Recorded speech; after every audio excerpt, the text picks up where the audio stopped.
Imagine spending 2 years planning a wedding only to be told days before, put your name here or it's over. No discussion, no warning, just an ultimatum from people who believed their wealth made them untouchable. They thought I was marrying into power.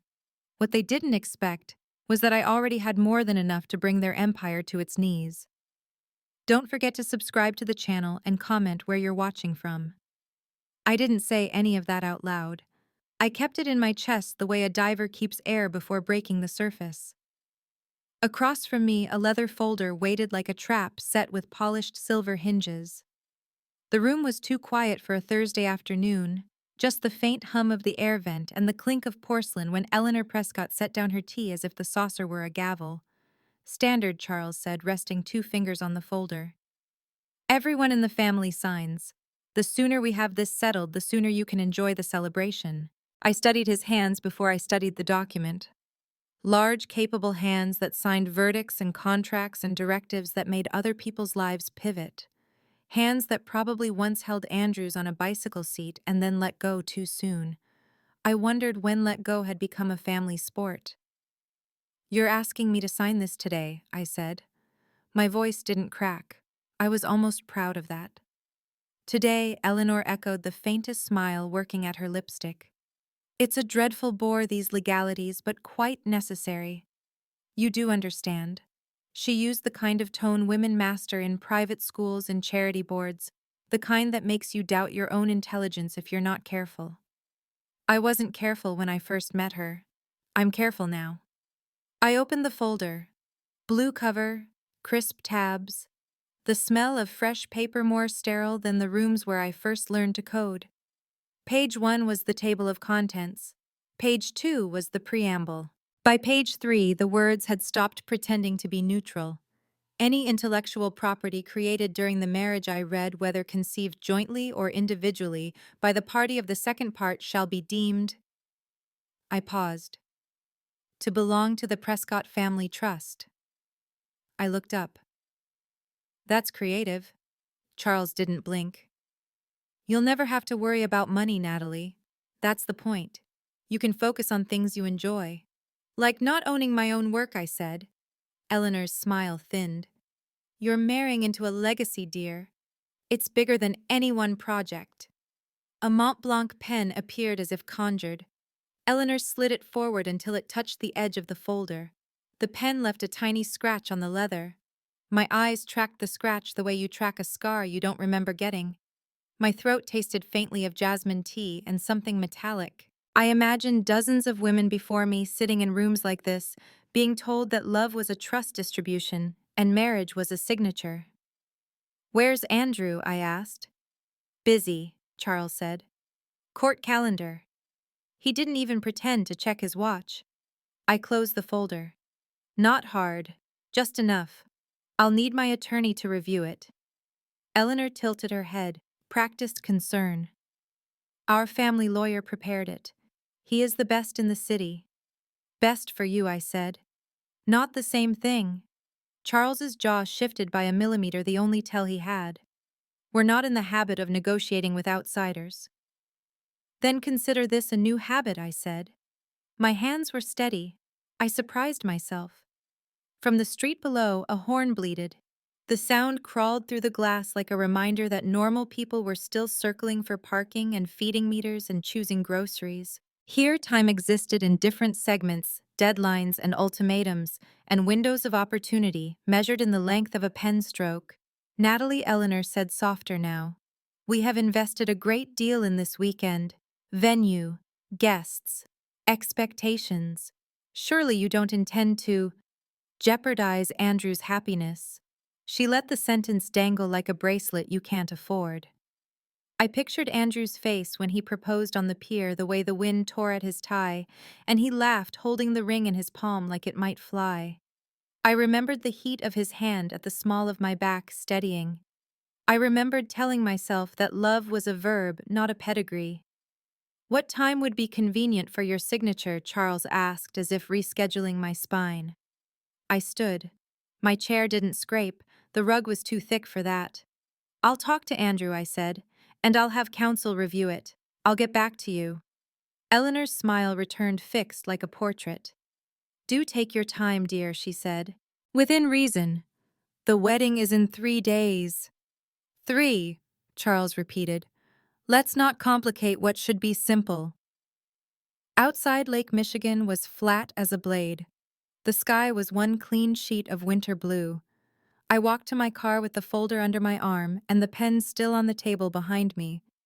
When the valet brought the Audi around, he called me ma'am and wished me a nice evening with the automatic cheer of someone who's practiced kindness into muscle memory. I tipped him more than necessary because I needed to hear myself say thank you to someone who had earned it. Traffic held me in its metal fist. A bus sighed. A cyclist flashed past neon jacket like a streak of defiance. I should have driven straight home, but my hands turned left at the light, and my car knew the way by habit. The condo's garage swallowed me, and the elevator lifted me past 6 floors of strangers' dinners, a TV laugh track, a baby's whimpering cry. The first thing I did inside was lock the door. The second was to put the folder on the counter without opening it. The third was breathe. It took longer than it should have. I texted Andrew, "Call me when you're out." I set my phone face down and filled a glass with water. The tap sang softly.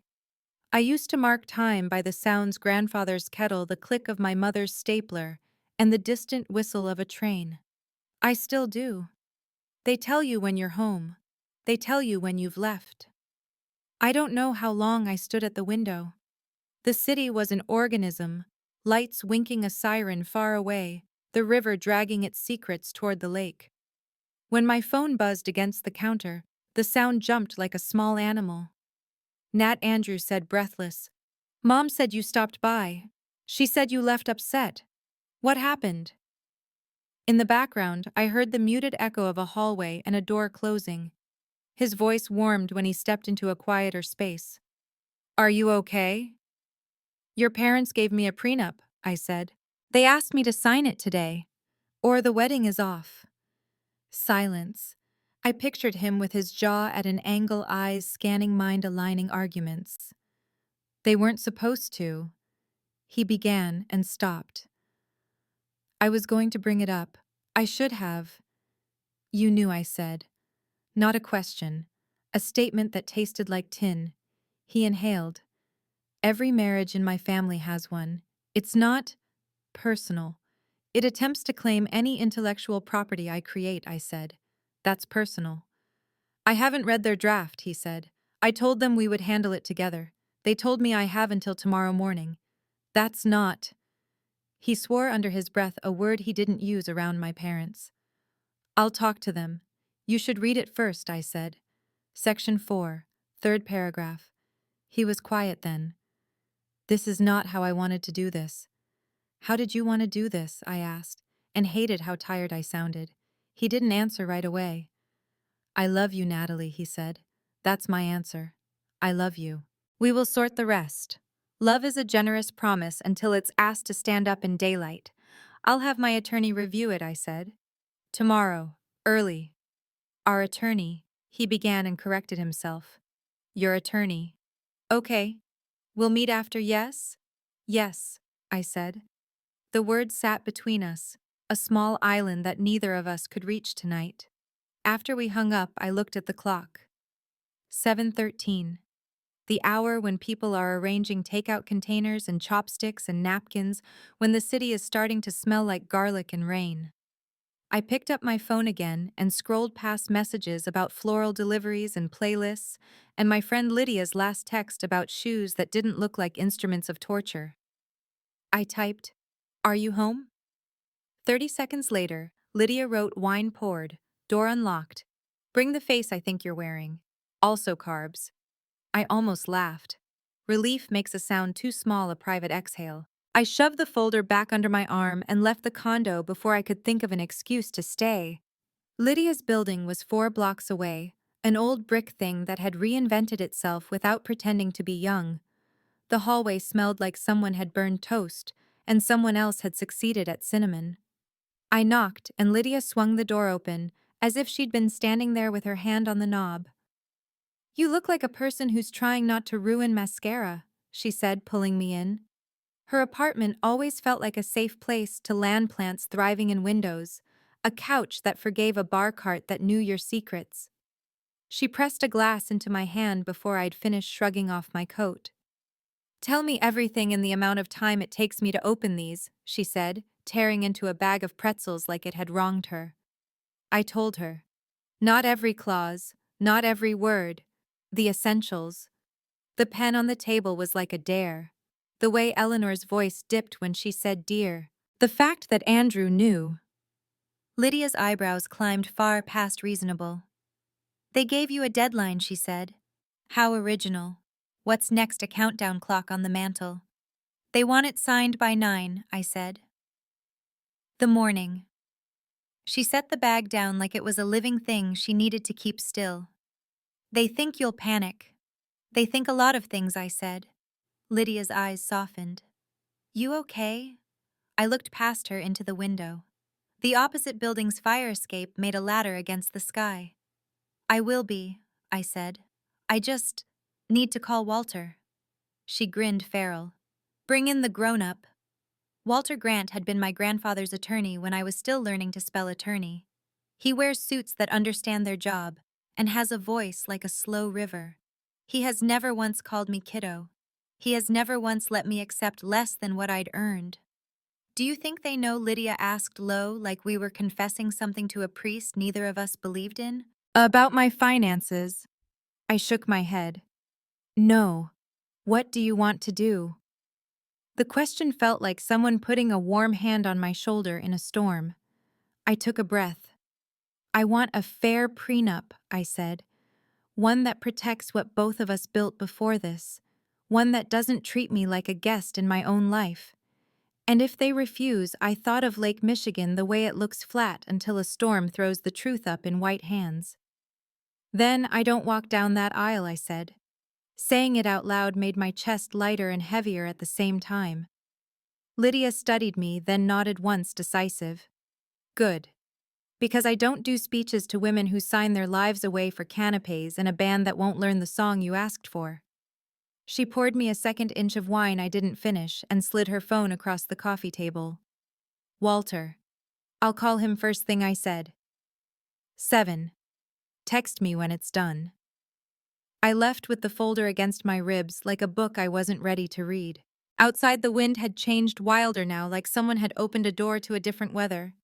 The street was quiet in the way certain blocks get after 9 when everyone's already done with their lives for the night and you're out here starting yours. Back home, I put the folder on my dining table. My table has seen prototype sketches and napkin budgets and a birthday cake that sank in the middle but still tasted like vanilla and relief. It had never felt like a courtroom before. I sat open the folder and began again. Preamble. Definitions. Sections to flag. A yellow highlighter bled through a little on the cheap paper, which they'd scrimp on stock but not on intimidation. I made a list. Lists are how I've always handled chaos. First column call, Walter at 7:00. Second, gather financial statements, Q2 valuation stock vesting schedule. Third, pull my old ring binder on IP law because spite is a great memory aid. Fourth text, Andrew, a meeting time for after. The handwriting steadied something inside me that had been shaking since the teacup clinked. On the wall above the bookshelf is a single photograph of my grandfather taken by my mother on an August afternoon in a backyard that doesn't exist anymore. He's not looking at the camera. He's looking at a kite he made out of newspaper and 2 slats of wood. He'd told me once that most of the world is just 2 slats and a paper idea, until someone stands outside in the wind and makes it fly. I looked up at him now and felt the line tug my palm. My phone lay quiet on the table until it didn't. Andrew again. Are you home? He asked. Can I come over? Not tonight, I said. The quiet after was like a held door. Read the document, I added. Then decide where you stand. That's not fair, he said. A beat. I mean, it's complicated. Complicated is what lawyers say when power is involved, I said. This is simple. Do you want a partner or do you want a dependent? He blew out a breath. I want you. Then meet me halfway, I said. Tomorrow. After I talk to Walter. I'll text you. Okay. He paused and I heard the other thing tugging at him, the parents whose voices braid into your spine. Nat, this isn't them versus you. It is if they make it, I said. Good night, Andrew. After we hung up, the room sounded bigger. The building's heater sighed awake. Somewhere a train pushed through its own fatigue. I finished marking the clauses and closed the folder. The click was loud in the quiet. I washed the single glass I hadn't needed and set it upside down on the rack the way my mother does, the way her mother did. I turned off the living room lamp and let the city keep its own light. In bed, sleep did that thing where it stands in the doorway and watches you for a while before entering. I turned onto my side and made mental space for the morning, Walter's office, the good coffee, the conference table that has seen every kind of war that wears a tie. I pictured his face when I told him Section 4. I pictured mine when we wrote something better. The alarm found me anyway. Before it even. Dark blue seeped through the blinds like early certainty. I showered because the ritual matters. I chose the charcoal suit, not the navy I wear when I want to soothe, but the one that says I won't. I pulled my hair back the way you do when you need to see everything clearly. I put on the pearl studs my grandfather saved for last December when the sky was a slate I could have written my name on. I tucked the folder into my bag. I added a second folder with documents that answer questions before they're asked. I hesitated over one more thing, then slid my old ring binder, one from grad school seminars on intellectual property, into the bag as well. Habit, armor, both. At 6:41 a.m., the street was a rehearsal. Delivery trucks, a jogger, a woman in scrubs carrying a coffee like a promise. The air tasted like cold and bus exhaust, and something sweeter, a bakery I never notice in daylight. I walked the 6 blocks to Walter's office because walking lets your mind make lines you can follow later on paper. The lobby guard nodded at me like we knew each other. Maybe we did. Maybe standing up straight is a way of being acquainted. The elevator purred. On the 14th floor, a receptionist who knows my name without having it written on a clipboard smiled. He's expecting you, she said. Go right in. Walter's door was half open. He was standing at the window with his hands behind his back, the way people do in paintings of statesmen. He turned when he heard me, face opening, in that way that always makes me feel like I've arrived, not just walked in. Natalie, he said. You look like someone who had her evening ruined and decided not to let it ruin her morning. Accurate, I said, and set the folder on the table. He flipped pages with the economy of a man who has handled documents for longer than I've been alive. He said once. Ah, he said twice. On page 3, he let out a small laugh that had no humor in it. They've gotten bolder with the language, he said. Not smarter. I sat, hands folded to keep from fidgeting. Section 4. I see it. He touched the clause like a piano key, and then looked at me over his glasses. We're not signing this. We're not, I said. We're drafting another. He nodded, satisfied by a student who had given the right answer without being told. And Andrew wants to meet after this, I said. Says we'll sort it together. Good, Walter said. He pulled his legal pad closer and uncapped a pen that had bitten into better men's arguments. Tell me what you want protected, he said. Then tell me what you want to give. The room steadied around the question. This is what I'd been circling since the teacup. Marriage is a contract, yes, but not this kind. Not one written as a leash. It's a ledger you keep together, a balance of give and hold. I told him. My company intact. My premarital investments separate. Future earnings, equitable distribution based on contribution and duration. IP mine remains mine, his remains, his collaborations negotiated privatim before they become products. Debt no assumption without consent. Spousal support is fair, not punitive. Sunset clauses for provisions that shouldn't outlive youthful fear. Walter wrote, head bent, the nib skimming like a skate on good ice. He didn't interrupt except to clarify dates and spell names. When I finished, he capped the pen and looked at me like a man looks at an engine that will run after all. All right, he said. Now we put it where they can't break it. He moved to his computer with the slow grace of someone who knows there's no prize for speed when you're building something meant to outlast fire. The printer warmed its throat. Pages began to emerge. Times New Roman 10-point margin notes. The language took shape the way buildings do behind scaffolding. I drank the receptionist's excellent coffee and watched dawn turn the windows into mirrors, and then into nothing but light. We reviewed it word by word. He explained the logic behind each clause. I asked questions I had taught myself to ask in rooms where the only woman was me. When we reached the intellectual property section, he paused. This part, he said, tapping the paragraph, is where they'll try to drive a truck through. You hold the line here. No better draw it in concrete. I nodded. Concrete. My grandfather would have liked that image. He built shelves in a basement with concrete floors that cooled your feet in July. He said concrete was about patience. Anything set too soon would crack. By 8:30, we had a document that felt like steel disguised as courtesy. Walter printed 2 clean copies and slid them into a plain folder that didn't announce itself. Let them underestimate, he said mildly.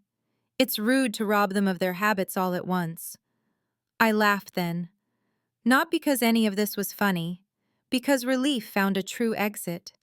When we stood, he squeezed my shoulder the way surgeons do with hands that have saved things you can't name. If they refuse, he asked. I walk away, I said. Good, he said and meant it. In the hallway outside, my phone buzzed. Andrew. Are you free at 1 Carlucci's? Yes, I wrote. 1. I'll bring something you need to read. Okay, he wrote. I love you. I watched the words sit there without collapsing under their own weight. I thought about how love is not a plan, but it requires one. I thought about how this morning had given me a spine I wasn't sure I still had. I tucked the folder close and stepped back into the elevator. On the way down, the doors slid open at 12, and a woman in a navy suit met my eye and smiled, like we were both about to win something quiet. We probably were in our own separate wars. Outside, the day had become gold and honest. The lake glinted like a yes you earn. A bus inhaled and moved. A man laughed into his phone. I breathed once, twice. Then I started walking toward a different future than the one that had sat on a mahogany table with a pen beside it. There would be more rooms, more voices, more hands. But now there was also a document that didn't treat me as a guest, a plan that didn't require my surrender, a line I could stand on without apology. And in a few hours there would be Andrew across a table that belonged to neither of our families. He would read, he would choose. And for the first time since someone said sign or don't bother showing up, I realized I was ready for either answer. I showed up 2 minutes early and sat where the light didn't make a mirror of the window. Carlucci's has this brass handle on the door that always looks too heavy for the hostess to pull, and I watched it move before I looked up. The room had its noon rhythm forks touching plates, a low laugh the waiter's quiet code. My heart didn't match it. It was drumming like a runner who'd started too fast. I had brought him 2 things, the truth and a choice. The first sat in a plain folder under my palm. The second was everything I didn't say. Andrew came in 7 minutes late, which for him meant he'd argued with someone on his way out. His tie was a little off. He fixed it without realizing the way some people press a bruise to make sure it still hurts. When he saw me, the relief in his face landed somewhere between apology and hope. Hey, he said, and bent to kiss my cheek like we were just us, lunch on a Wednesday, no detonator on the table. Hi, I said. My voice remembered how to be soft around him. Thank you for coming. He sat. The waiter appeared with water and left with our order for nothing more than sparkling water and a plate of olives no one ever finishes. The small rituals of a place that has known you as a couple are both mercy and cruelty. They remind you of the days when the biggest decision was whether to share dessert. We'll sort this, he said, starting where we had left off last night, like stepping back into a conversation that had slept on the couch. I read the draft late. It's worse than I thought. I slid the folder toward him. This is mine, I said. Walter and I drafted it this morning. He opened it, shoulders straightening the way they do when he reads something that will require his brain to show up. I watched his eyes move. His lawyer's face is different from his boyfriend's face. The first is a lake on a cold day ripples everything underneath. The second is whether you can read. Asset separation. Fair distribution of marital property based on contribution. Mutual consent for debts, he said almost under his breath. Intellectual property remains with the creator. Collaborations negotiated. Spousal support, not punitive sunset clause. Natalie. My name came out like an exhale. He looked up. This is fair. That's what I want, I said. Fair. He went back to the pages. On the table, the glass left a ring in the paper coaster, and I rotated it so the wet circle lined up with the printed one, like I could make one thing fit perfectly into another if I just kept trying. When he reached the end, he set the document down and rubbed the bridge of his nose. My parents will hate this because it doesn't privilege them, he said. Not because it's wrong. I don't need them to love it, I said. I need them to recognize it. The waiter returned with the olives no one asked for and the sparkling water that snapped softly when it hit the glass. Andrew didn't touch either. He looked at the folder like it could reveal a third option he hadn't considered. I spoke to them last night, he said, after we hung up. What did you say? That I wouldn't be party to an ultimatum, he said. There was steel in his voice I hadn't heard often with his family. That if anyone cancels this wedding over a piece of paper designed to control you, it won't be because you refuse to sign. It will be because we refuse to be bullied. What did they say? My father called me naive? He said, eyes going flat for a second. My mother cried.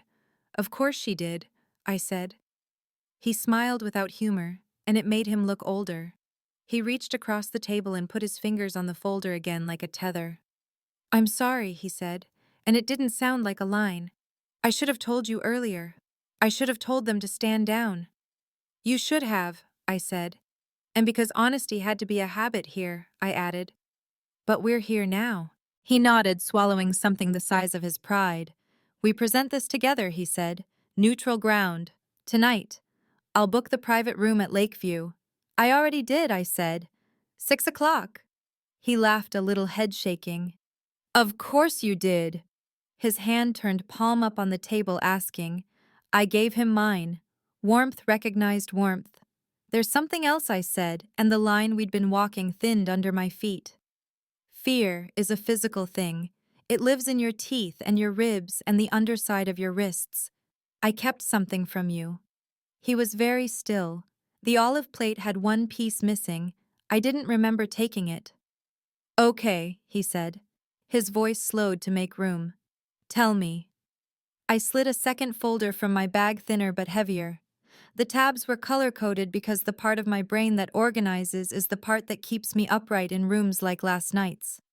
Bank statements, investment accounts, last month's valuation report for my company, I said. When my grandfather died, he left me his estate. I invested, I built. I didn't talk about it because I wanted to be chosen for who I am not, for what's in an account. His hand didn't touch the folder right away. How much, he asked, and the question came without appetite. About 9, I said. The number sat between us and didn't echo. 7.5 in diversified investments, 1.5 in the company valuation. It fluctuates. Something passed over his face, surprise, yes, but also something that looked like grief, which didn't make sense until I understood it was for the version of our relationship where we were poorer than we were. The version that looked simpler. You thought I had nothing, I said softly to help him see the shape of the hole that had been dug under me. Your mother did. Your father certainly did. They wrote language assuming I was coming to take. I've been careful my whole life not to need. He opened the folder. He didn't scan this one like a lawyer. He read it like a person. I watched him get to the part where respect is not theoretical. When he looked up, his eyes were bright, in a way that had nothing to do with tears. I'm not upset because you have it, he said. I'm upset because I don't know why I didn't already know. He took a breath. I think that answers itself. I nodded. I wasn't testing you, I said. Not you. I was testing proximity to a family that values status and control. I wanted to see how I'd be treated if they thought I was ordinary. And he asked, though he knew. They failed, I said. He winced a little. I failed some, he said. We both did, I said. But we're here now. I repeated it because sometimes you have to give your mouth a line your body can stand on. He reached across the table again and closed my fingers around the edge of the folder like he was picking up an anchor with my hand. Thank you for telling me, he said. Even if I hate that you felt you had to keep it secret to be safe. Somewhere behind him, a server dropped a spoon, and the polite little sound of apology came from 3 different throats at once. The restaurant didn't pause for our revelation. It shouldn't. Lives happen under other people's lunch. Tonight, he said, and let the word be a vow. We go to Lakeview. We put the fare document on the table. We draw the line. And if they won't cross to meet us? I asked. He didn't flinch. Then they don't get to stand on our side of it. The waiter returned, and we asked for the check because there was no reason to pretend we needed food. When the bill came, Andrew slid his card down and then looked at me like we were practicing something small that would matter later. We'll take turns, I said, and smiled for real when he rolled his eyes at me. On the way out, he touched my wrist lightly and said, Send me Walter's contact. If my father tries to call you directly, redirect him. And Natalie, yes. Don't go to my parents' house alone. Not for this, not ever. I wasn't planning to. He kissed me like he remembered who we were when no one else was in the room. It made the future less terrifying for the span of 10 seconds. We left in different directions on purpose. 2 people walking separately can still arrive at the same door. Outside, the day had lost its morning edge. Wind ran a hand through the street trees like a person who loved them, and then disappeared around the corner. I called Walter on the sidewalk because moving makes thinking easier for me. We're on for 6, I said. Lakeview. I want you on standby if they try to pull in their council mid-meeting. On standby, he said. But I recommend you keep it the 2 of you and the 2 of them for the first pass. Fewer egos, fewer microphones. I know I said, but I like that you're there. I've been there since your grandfather taught you chess with bottle caps, he said. And I could see the pieces on the back porch table, the way the afternoon drowsed and the cicadas announced themselves. Call me after. And Natalie. Remember the difference between concession and courtesy, he said. One is a gift you didn't intend to give. I went home through streets that looked like neighbors. A woman walked a dog with a bandana. A man balanced 2 boxes of pizza like a prayer. The ordinary is a rope you can hold when the rest of it tries to pull you under. At the apartment, I changed. Not because clothing is a magic trick, but because it can be armor. The charcoal suit had done its work for the morning. For this, I wanted something that read as quiet power. I chose a cream dress I'd almost not bought, and a navy blazer that made the dress more serious. I kept the pearls. My grandfather's hands had chosen them, and that mattered today. While the kettle heated, my phone buzzed. Lydia. If they breathe wrong, call me. I'll cough loudly 10 times in the next booth until they think they're being haunted. I laughed and texted a heart, then added, I might need you to help me not say something I'll regret. She replied with a picture of duct tape. Emotional or practical, I have both. I poured tea and drank half of it standing in the kitchen because sitting felt like the wrong height. The blank wall over my desk had a list of tasks I hadn't crossed off because the week decided to be a different shape. For a minute, I let myself think about the life we were supposed to be planning on this exact afternoon. Final meeting with the florist, a check-in with the band, and double-checking the shuttle buses for out-of-town guests who think Chicago is a suburb of New York. It hurt in the way of missing a train, but you can still see. But then the pain receded, and a different feeling held steady relief, the kind you get when you stop pretending your shoes fit. At 4, my phone buzzed with a number I didn't recognize, and I declined. A voicemail appeared a minute later. My father's voice. Honey, your mother's making meatloaf, he said. which is his way of reminding me that the world still has lovely, simple objects in it. And, Eleanor called your mother to ask for your favorite salad recipe, which is, I don't know what that is, but we think it means something. We love you. Do the right thing, not the loud thing. I smiled at the screen and felt grief and gratitude in the same breath. I thought about calling them back, but then didn't, because I needed that energy later. As if synced to the moment, a text flashed from a number Andrew had once used for family group messages. Juliet, his sister. We'd always been polite without being close. She had the look of someone who could build a ladder and climb it in heels. I opened it. For what it's worth, I told them last night I'd back you if you drew a line. I'm tired of the way we've all been taught to confuse control with love. Also, my mother will be 17 minutes late on purpose. Don't let it set the tone. I typed and erased 3 different versions of thank you before sending. Appreciate the heads up. See you there. At 5:30 I left. The sky held that late afternoon color that makes buildings look like they agree. Lakeview's awning caught the breeze, and the hostess greeted me with my name already in her mouth. The private room was set for 4 with simple plates and glasses that didn't try too hard. The window framed the lake like a postcard someone forgot to mail. I placed the folders on the table. Walter's document is on top. The financials beneath because I didn't know yet if I needed the second knife. I touched each with my palm like you check your pockets before leaving a house you love. Andrew arrived with 2 minutes to spare and a face that said he'd spent the afternoon arguing into a phone. He adjusted his cufflinks and then didn't bother. He sat beside me instead of across, which felt like something that mattered. You look like yourself, he said. That's the goal. He turned his phone face down. I did the same. We didn't need anything else in the room that could pretend to be urgent. We listened to the way restaurants breathe before the rush hour in a bin silverware wrapped in napkins, back-of-house laughter made of relief before work. At exactly 6:17, like Juliet said, the door opened and his parents entered as if they'd bought the air. Charles wore a suit that looked like a wall. Eleanor wore burgundy and diamonds and a smile that still managed to be sharp. She didn't look at me first.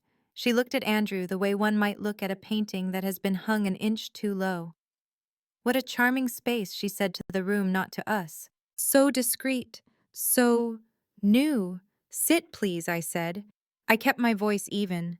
It felt like holding a glass full to the rim and moving it without spilling. We have a document to review. Charles didn't bother with small talk. He took the seat across from Andrew. Eleanor placed her clutch on the table as if it were allowed to stand in for a person. We assume, she said, that you've come to your senses. We've come to ours, Andrew said, and the pronoun was the right one. We're not signing your draft. Charles's mouth did its small shift.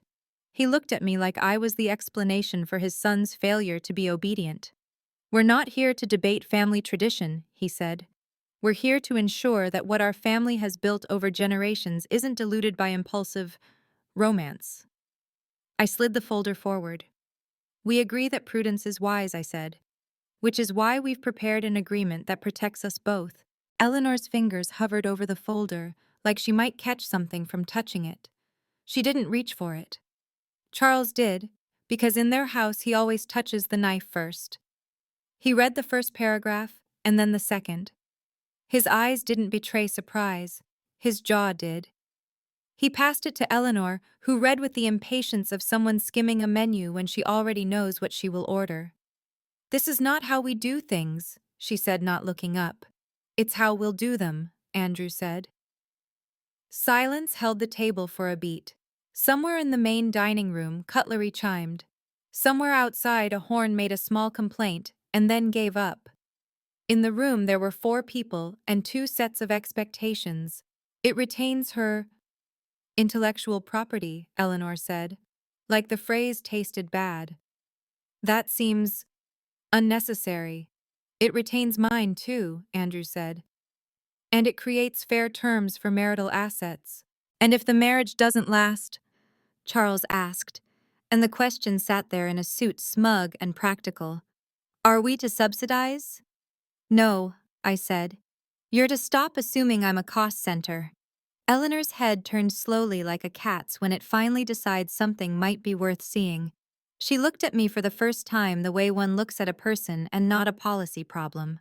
Her eyes are a very pretty gray you could mistake for gentle if you didn't know what fog can hide. We were under the impression, she said, choosing precision like a needle, that your contributions were modest. I could feel Andrew beside me, a live wire. I could feel my grandfather in my chest, a steadier current. I could feel the paper under my palm and the way the pen had not been mine yesterday. I didn't lead with the financial folder. I wasn't going to use it like a bat. I placed it on the table next to the first one, not underneath anymore. I don't need your impression, I said. I need your respect. Charles tapped the table once. This is a waste of time, he said. We aren't signing a document that exposes our family to what Andrew asked, and the question was not rhetorical. To equality. To the idea that my wife enters this marriage as a partner rather than as a dependent. Can you manage with signatures? His father looked at him, and for a heartbeat, I watched a father see a man instead of a son. He didn't like it. This is not negotiable. Then the wedding isn't either, Andrew said. And there it was, the line spoken out loud.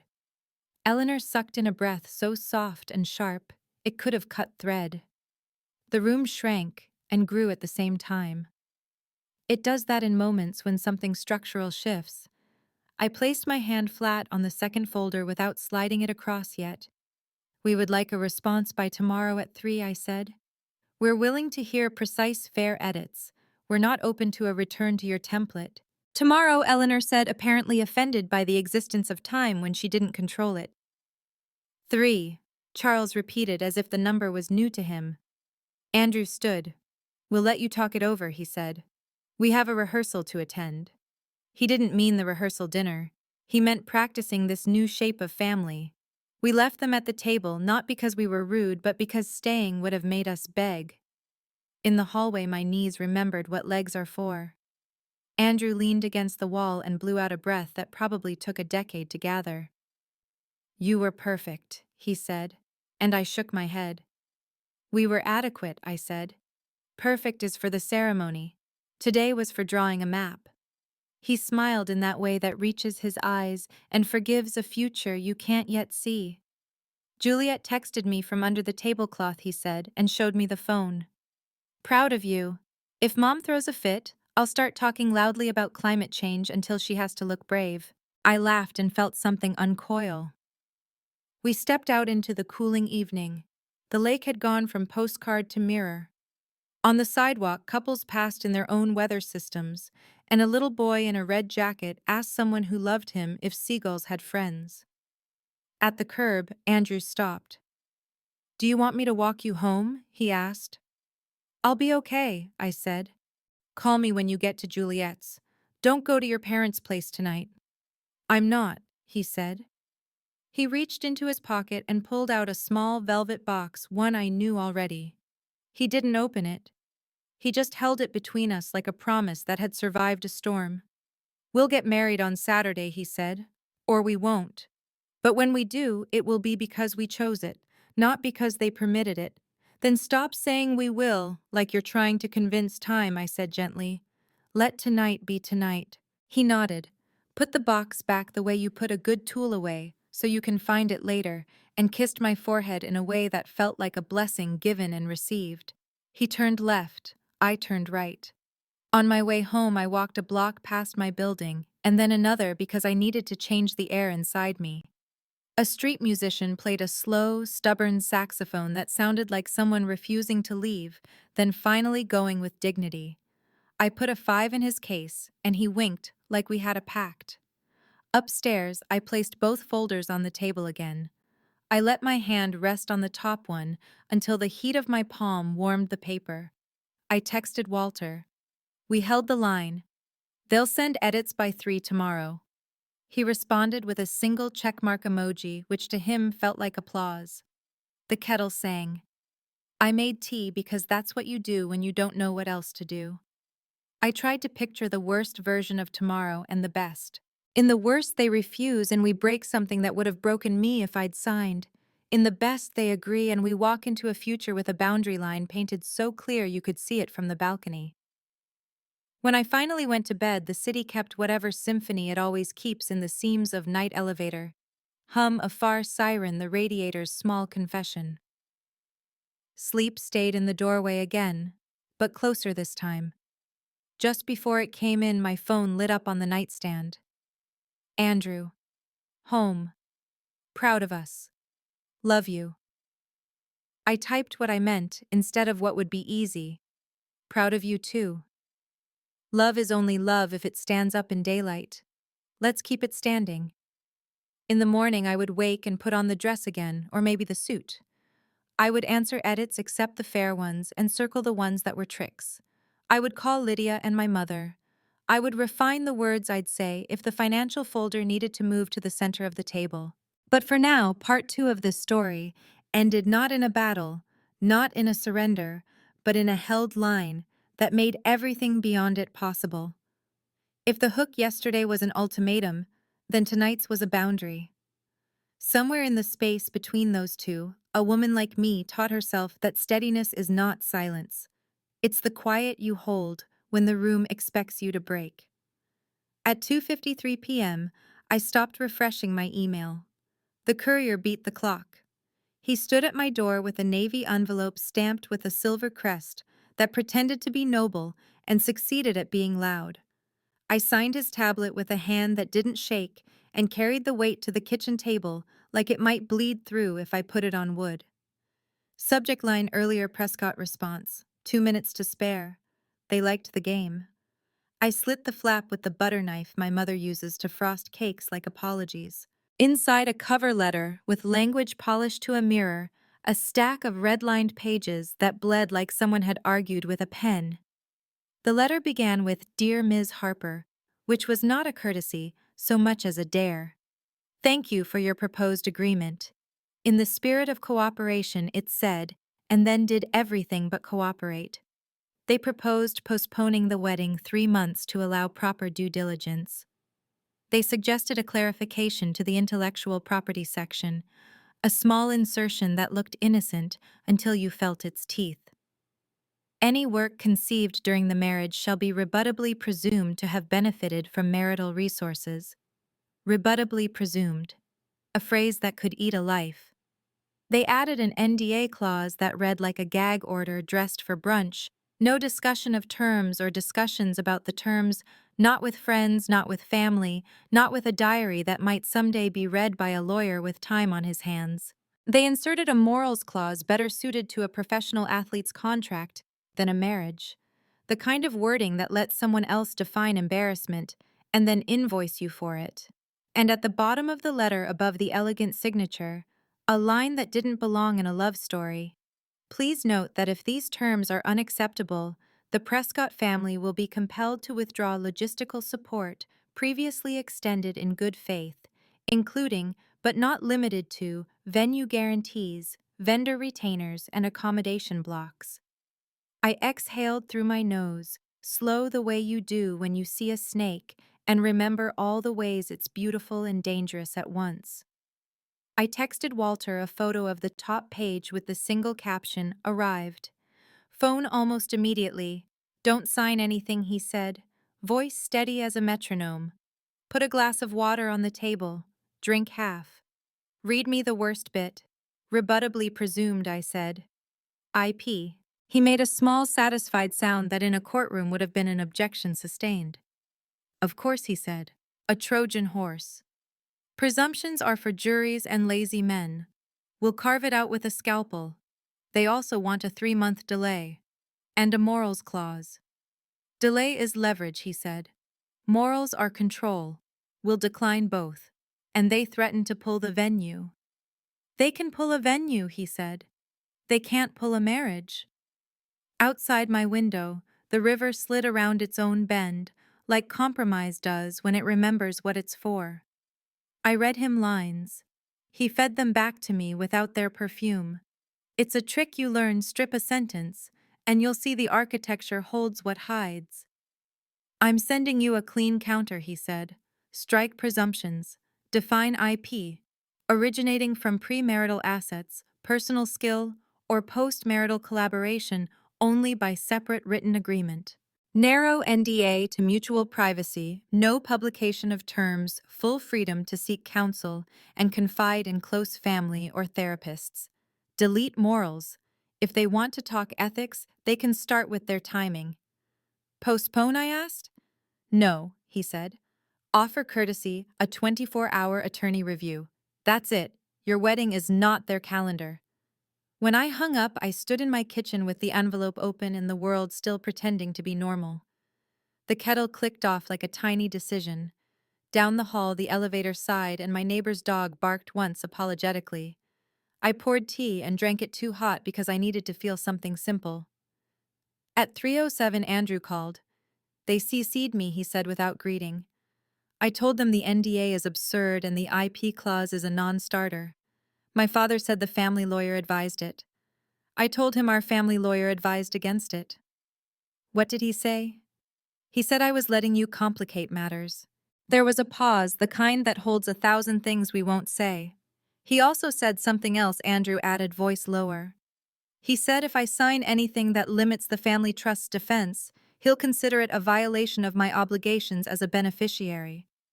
I held the phone a fraction tighter. He threatened your inheritance. He tried, Andrew said. And then with a quiet, I am still proud of, I told him I wouldn't let money make me a smaller man. Silence on my end, because dignity is a fragile animal, and you don't clap near it. I leaned against the counter. Thank you, I said. Where are you? Outside my office, he said. I had to walk. If I stayed in that building, I'd have broken something that belongs to the city. Come here, I said, and then corrected myself. No. Come after Walter's counter goes out. We'll read it together. Okay, he said. Juliet texted me. She says Mom is rattled. Good, I said without grace. Rattled is what happens when you stop being certain. By 3:40, Walter's email landed with a calm subject line that made my shoulders drop, revised fair terms. He'd attached 2 versions, one with track changes that looked like a map of the way out, and a clean copy that read like an adult voice in a room where too many children were talking. His note end decline delays and morality play. Narrowed confidentiality to what's sane, drew concrete around IP, affirmed joint decision-making for marital assets, left room for grace where grace belongs. I forwarded it to Andrew and CC'd the parents with a sentence that could fit on a thumbnail. Attached our agreement. We'll be at Lakeview at 6 if there are questions. My finger hovered over send for 1 second. It was the last second in which I could have chosen a different life. Then I pressed it and the world continued to spin. Pacing now, slow enough for breath, fast enough for blood. I cleaned the counter for no reason. I checked the window locks. I changed my earrings and then changed them back. Lydia texted a photo of a stapler in the shape of a whale and captioned it, "For when you need to swallow a ship." I sent her a heart and a laugh, and then because she knows me, she replied, "You're allowed to be mad, not just magnificent." At 4:12, my mother called. "Your father says I shouldn't say anything," she began and then said a lot. Most of it was love disguised as cooking advice. Eleanor asked for your salad recipe, she said suspiciously, as if food might be a Trojan horse too. I told her it's just lemon and salt and patience. Sounds about right, I said.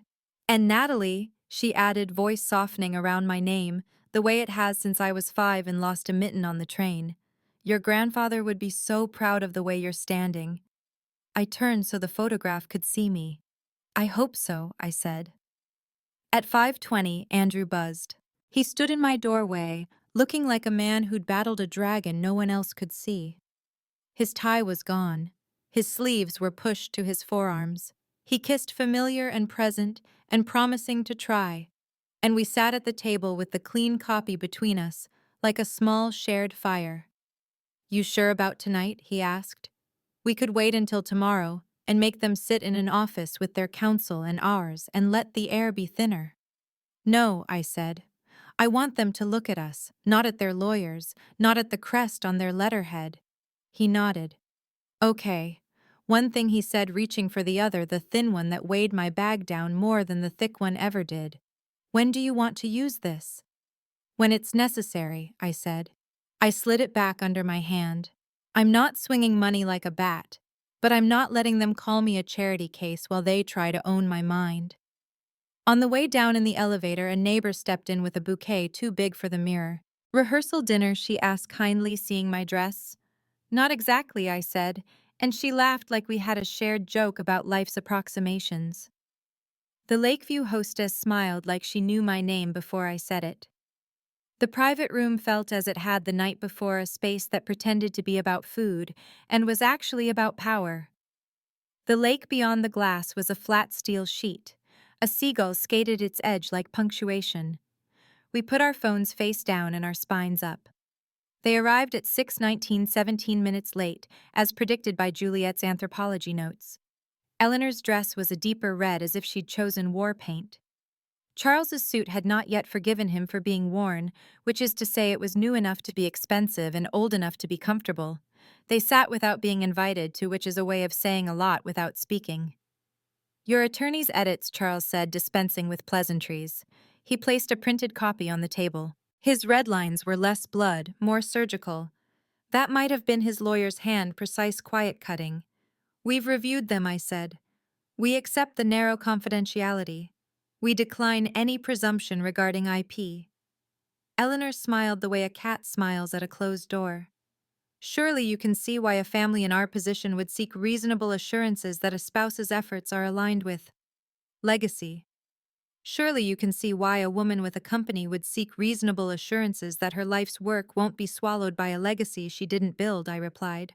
I kept my voice low because sharp things don't need to be loud. Andrew slid the clean copy forward. This is what we'll sign, he said. Make copy edits for clarity, not control. Charles didn't reach for it.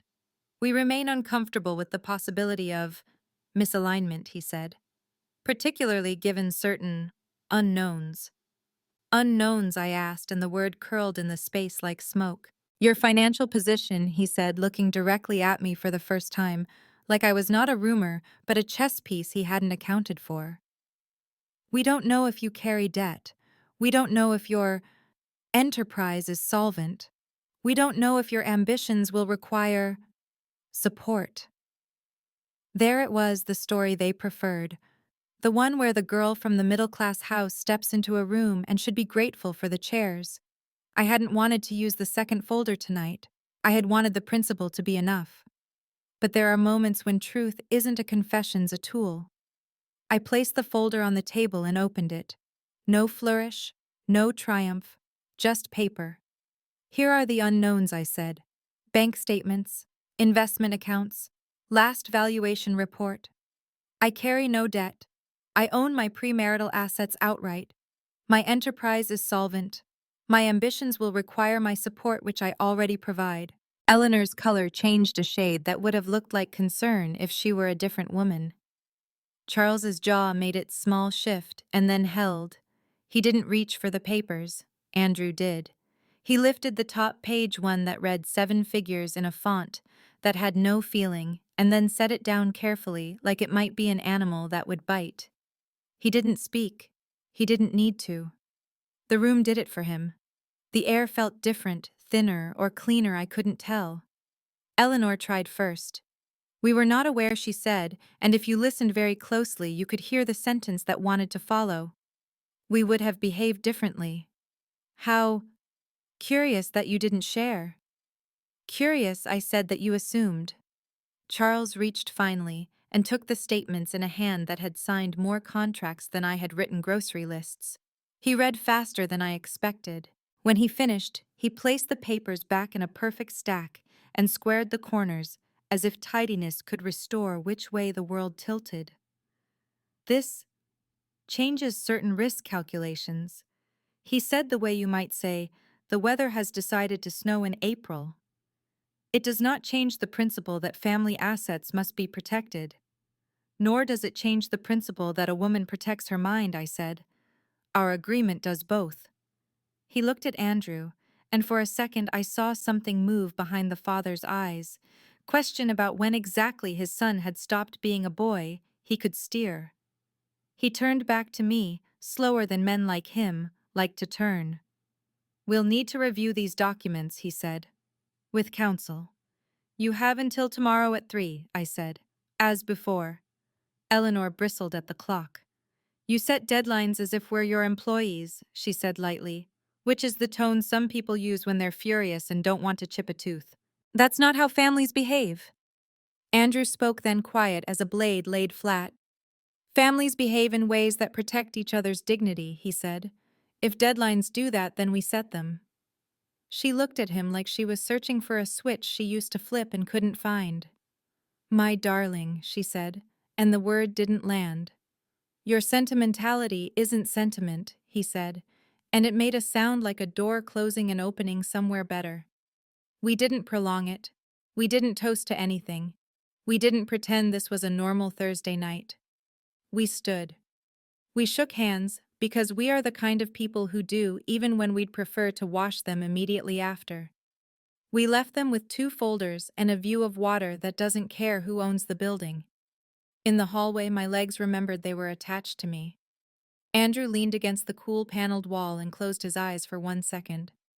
If they agree, he said, eyes opening, we sign tomorrow and get married Saturday. And if they don't? Then we don't sign, he said. And we postpone the wedding. We wanted for the marriage we want. I nodded. Relief and fear take turns. They don't ask permission. Outside evening had peeled back enough to show the first stars you can't actually see in the city unless you pretend.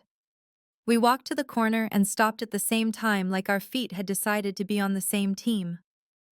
A woman jogged past in a neon jacket, the same color as yesterday's defiance. Somewhere up the block, a dog made the kind of sound that means it has spotted joy across the street and is petitioning the universe to allow crossing. Come home with me, Andrew said, and I shook my head. No, I said. Not while this is still a conversation between 4 and not 2. He took it without flinching. Okay, call me when you're home, he said. I'll call Walter after I talk to Juliet. She'll help keep our parents from staging an ambush with counsel and cucumber sandwiches.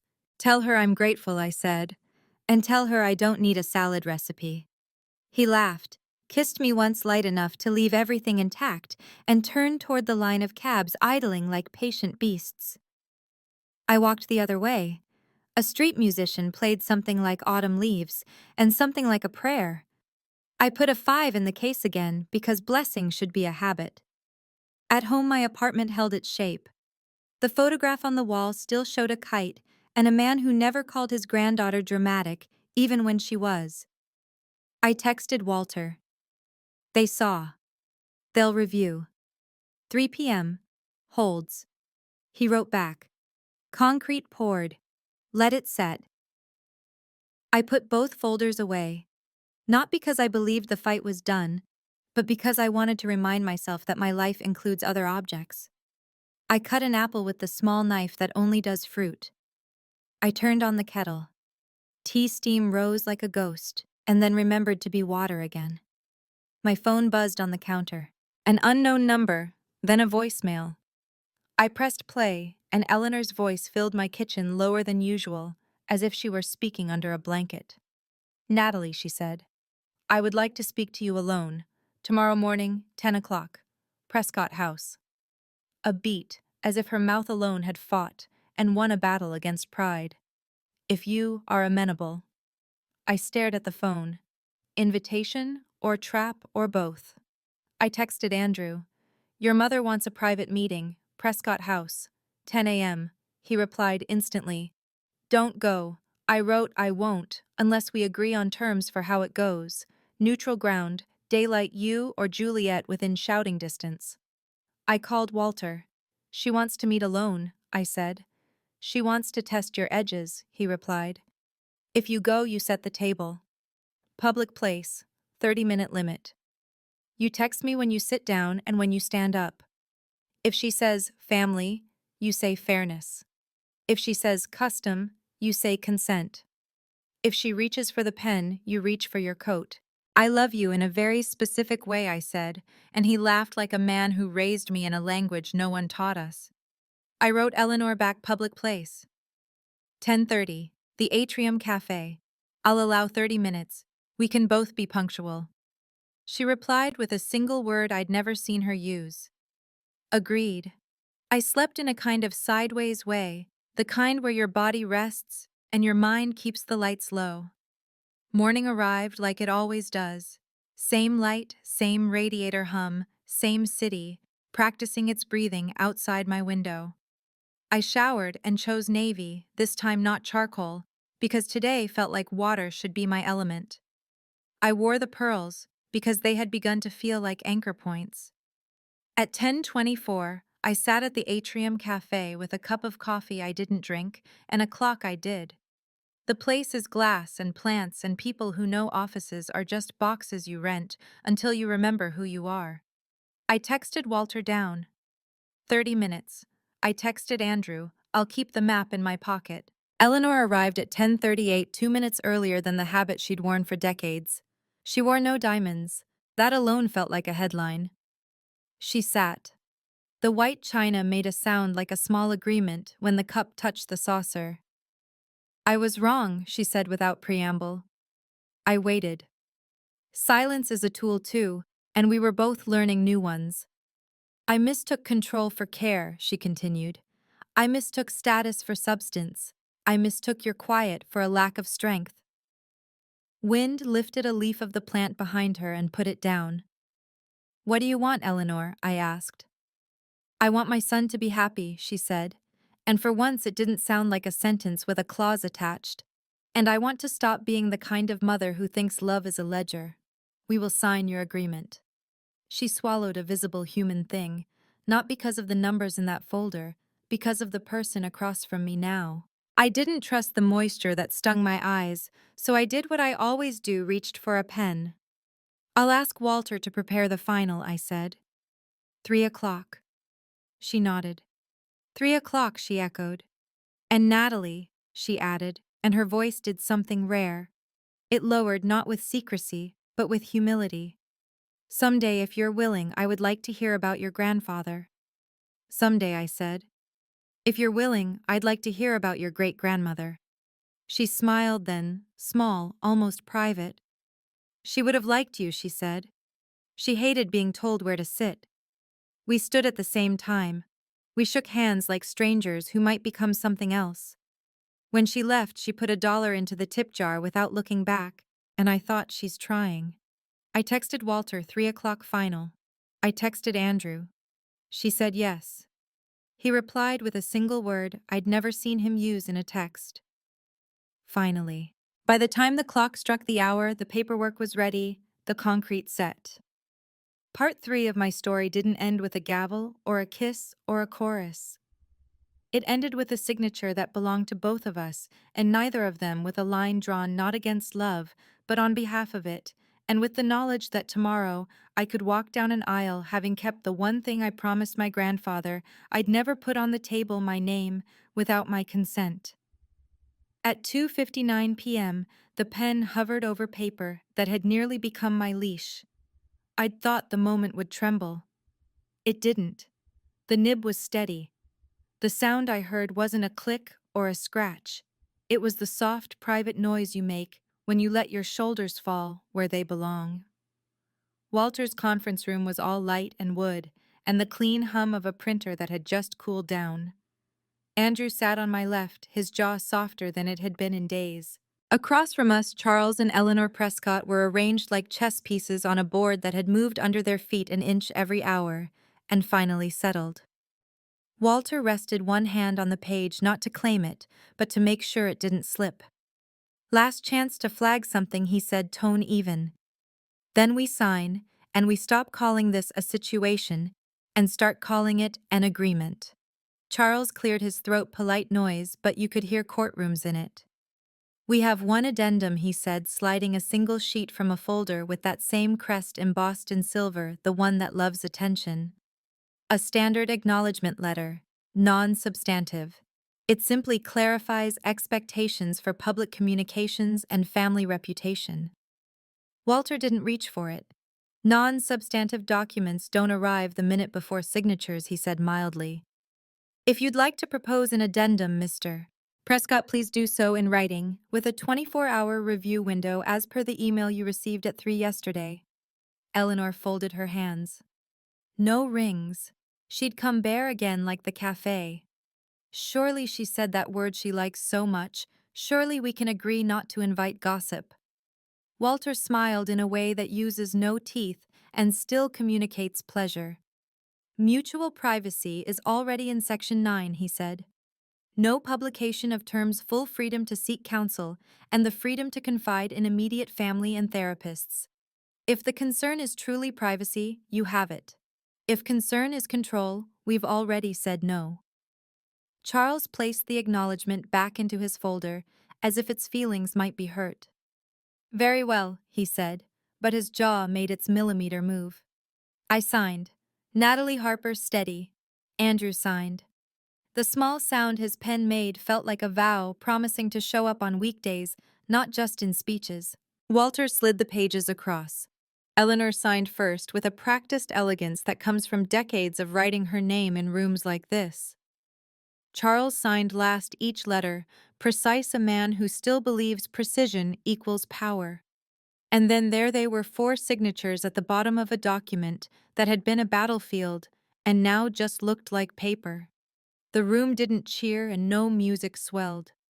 Walter simply stacked copies, slid one to me, one to Andrew, one to the Prescotts, and kept one for the file. Congratulations, he said. You've each protected what you built before this, and you've made space to build something together that none of you can own alone. He closed his leather folder. May you never need to open this again. Eleanor exhaled in a way I'd never heard from a human, sound that suggested relief had found a door. She stood, then hesitated, then didn't. Natalie, she said. Might I have a word? Walter watched me the way a pilot watches the weather. I nodded. 2 minutes, I said. In the hall. The hallway was quiet, except for the muffled murmur of a receptionist's phone voice and the distant, satisfied sigh of a copy machine finishing a job. Eleanor walked with me to the window at the end of the corridor, where the city spread itself out into buildings and traffic, and someone on a bicycle wearing a ridiculous neon scarf. She didn't look at me right away. I brought a pen yesterday, she said, eyes on the street. I meant it to be helpful. I realize now it was a weapon. She turned. Her gray eyes were less fog, more lake. You have my apology. A real one. It sat there between us without bows or disclaimers. I nodded. Thank you, I said. I accept it. She made a small face like humility had a new flavor, and she was deciding whether she liked it. I told you in the cafe that I mistook control for care, she said. I did a poor job teaching my children the difference. I would like to do better with the next lessons. Start with letting your son be a man in a room where you are also in it, I said. It seems small. It isn't. Color rose along her cheekbones, embarrassment or resolve or both. Noted, she said, and it sounded like a promise she'd write down. In the conference room, Charles and Walter were exchanging information like 2 generals at the end of a battle who recognize they will see each other at some future table where maps are spread. Andrew picked up our copy and tucked it into a plain folder that didn't announce itself to anyone who didn't need to know. We should go, he said. Rehearsal at 5. We'll be there, Charles said. On time. He said it the way men say sentences when they know they have been observed too closely in the past. On the elevator down, Andrew reached for my hand and laced our fingers together like breath. It's done, he said the way you say it, when you both know done is relative and still a blessing. Done, I echoed. Outside, the afternoon had tipped toward evening. The light slid along the buildings and made the edges kinder. We walked a block without speaking, because sometimes you don't need words to tell your body it can stop bracing. Lydia's text found me mid-step. Are we celebrating or plotting arson? Celebrating, I wrote. But keep the matches just in case. At home, I changed. Not armor, not a statement, Just a dress I could move in and flats because my feet deserved kindness. I tucked the prenup copy into the safe, the way you put away an heirloom with respect, and the hope you'll never need to touch it again. My mother called to say she and Dad were leaving early, so we won't have to parallel park in front of lawyers, which made me laugh hard enough to break something stale inside. The rehearsal was at the Drake's smaller chapel-arched ceiling, pale stone ceiling, the kind of acoustics that turns whisper into theater. People you love and people you're learning to tolerate filled the space with a gentle chaos of instructions. The planner. Teresa spoke in the warm command voice of a woman who could land a plane with twine and a post-it. From the top, she said, clapping once. "We'll walk slow enough your grandparents can weep with dignity." Andrew squeezed my hand at that. My grandparents wouldn't be there to weep, but my parents had enough feeling to overfill their row. Lydia blew me a kiss from her spot by the doors. Juliet stood near the front in a navy suit that made her look like a person who always finds the exit and holds it open. Charles and Eleanor arrived on time. Actually on time, not Prescott time. He looked subdued, she looked less armed. When Eleanor saw my mother, she walked over and asked about the salad recipe again, and my mother, who loves a student, told her about lemon and salt and patience with the joy of someone sharing a superior seasoning. We walked. We paused. We turned. Teresa unfurled tape to mark where my feet should find air the next day. "Look left here," she told me, then straight. I practiced, and the chapel gave the movement back to me in soft echo. "Questions?" Teresa asked.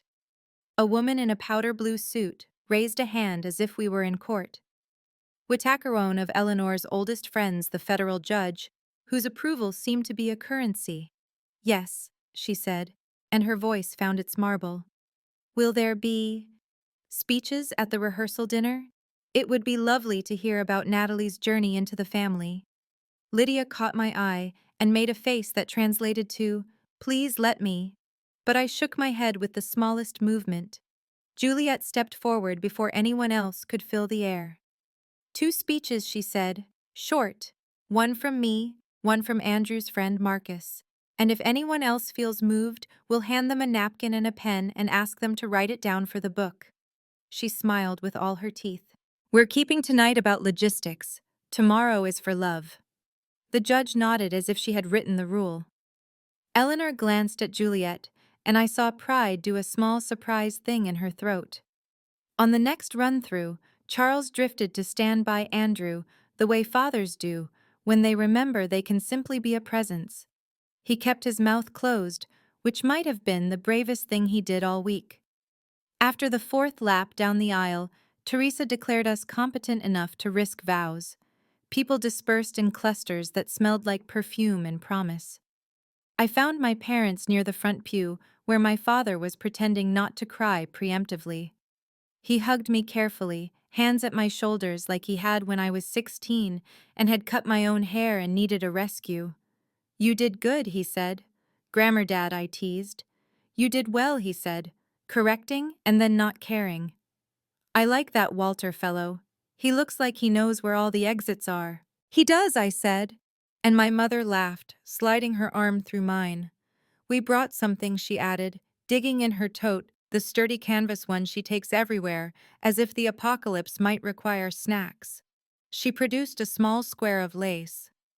"Your great-aunt crocheted it for my wedding. She said I'd know when to pass it on.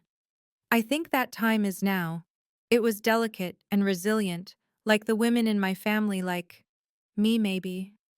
I tucked it into my clutch and felt steadier. The rehearsal dinner was in a side room dressed as a memory of elegance, lighting small tables and white tablecloths that dared spills. Juliet's speech was clean and kind. Marcus, Andrew's best friend from law school, told the story about Andrew volunteering at a clinic and spending 2 hours fixing a printer because justice can't run on frozen ink. People laughed. People breathed. Between courses, a slice of drama tried to enter wearing a sash. A cousin of Andrew's sharp Bob Sharper opinions stood too fast and knocked her chair. I would just like to say she began sloshing her wine in the glass, the way certain people slosh righteousness, that this family has always believed in tradition. And tradition says you don't. Juliet was up so quickly, you'd think she had springs. In this family, she said, voice calm enough to be a law, we also believe in timing. Tonight is about joy. Tomorrow is about vows, and any conversation about documents belongs in offices where napkins don't have to pretend to be tissues. She held Paige's gaze the way you hold a door. Sit, eat, we love you. Paige sat, ate, loved begrudgingly. Eleanor gave Juliet a look that held approval and a warning and the future. I caught Andrew's eye. He arched one eyebrow.